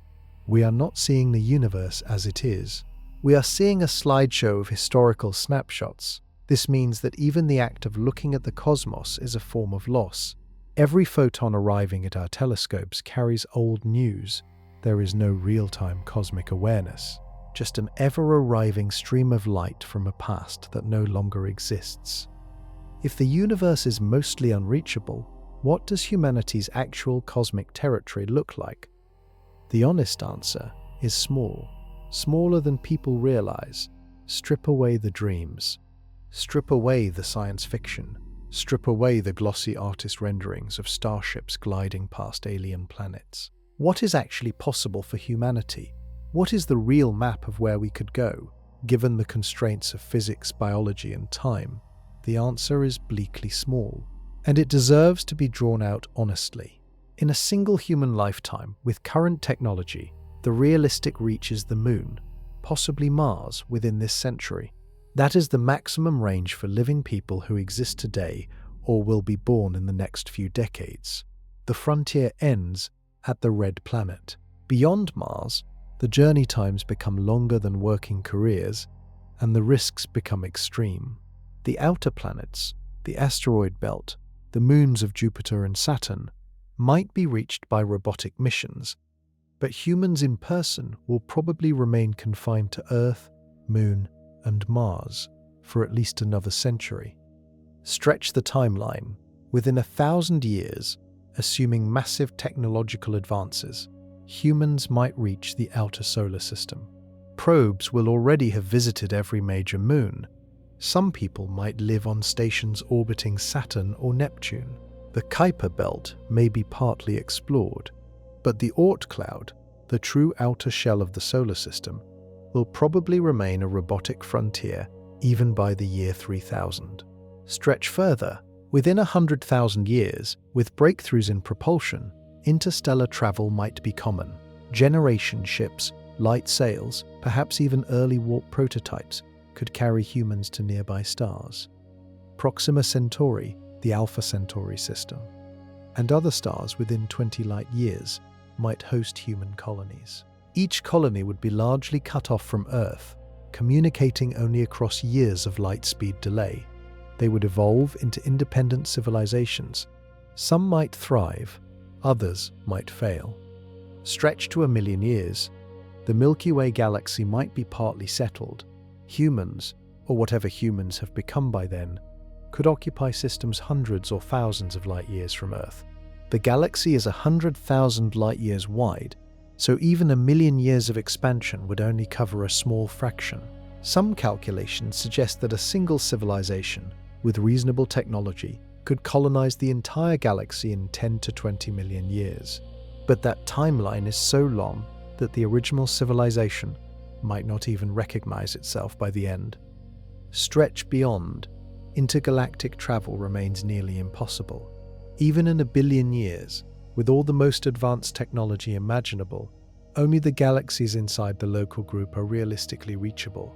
80 galaxies. The rest of the 2 trillion galaxies in the observable universe will remain forever beyond reach, because dark energy will have pulled them out of range long before any ship could get close. This is the real map. Earth and its moon, secured. Mars, the next outpost.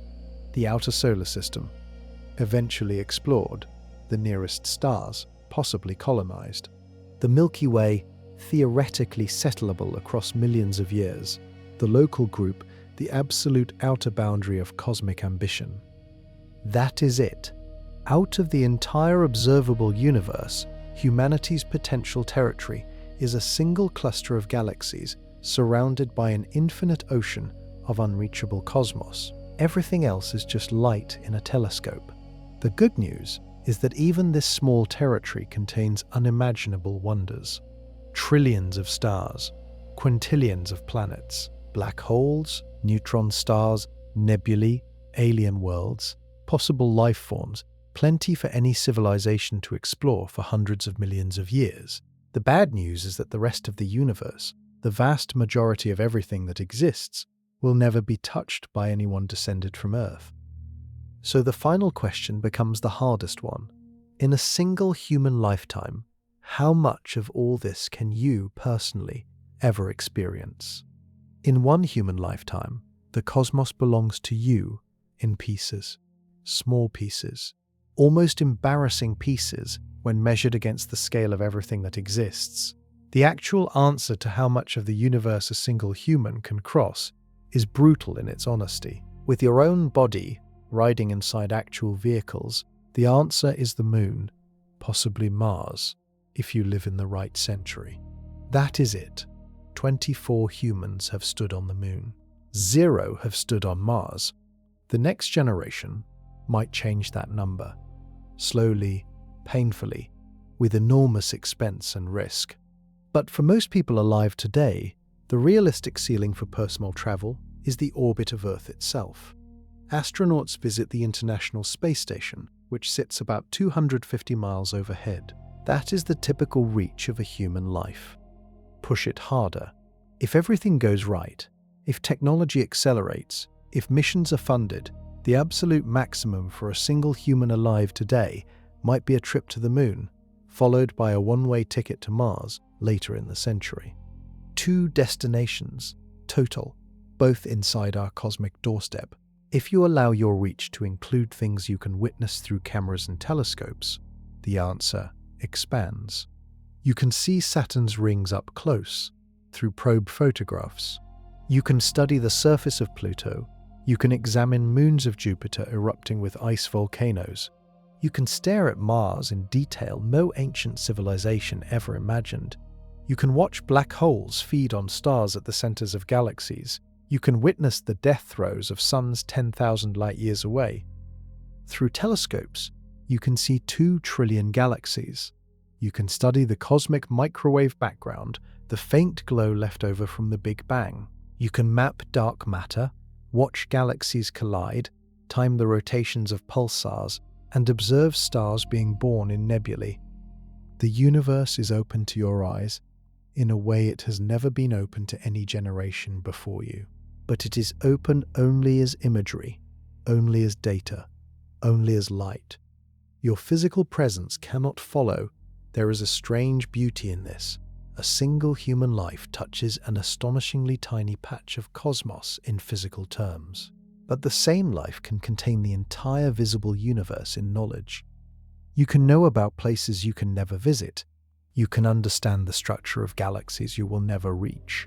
You can comprehend the death of stars whose light has been traveling toward you for billions of years before you were born.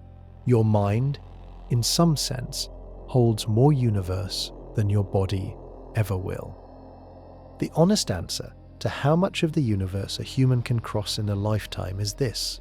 With the body, almost nothing. With the eyes, through technology, the observable universe. With the imagination, anything you choose. Future generations may push the body further.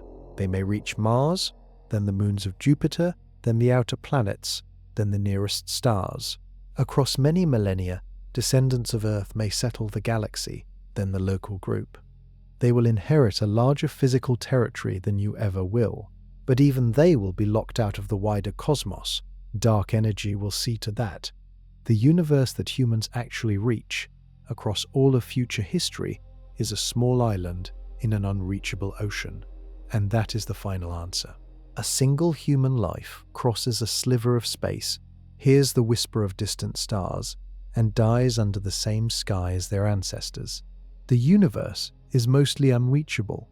Most of it always will be, but the part you can know, the part you can wonder at, is enough to spend 1,000 lifetimes exploring. Look up tonight. That sky is your library, your church, your final frontier. Most of it is locked away, but what you can hold, no king of any era ever held more. That is what one lifetime contains. A glimpse, a dream, a handful of light,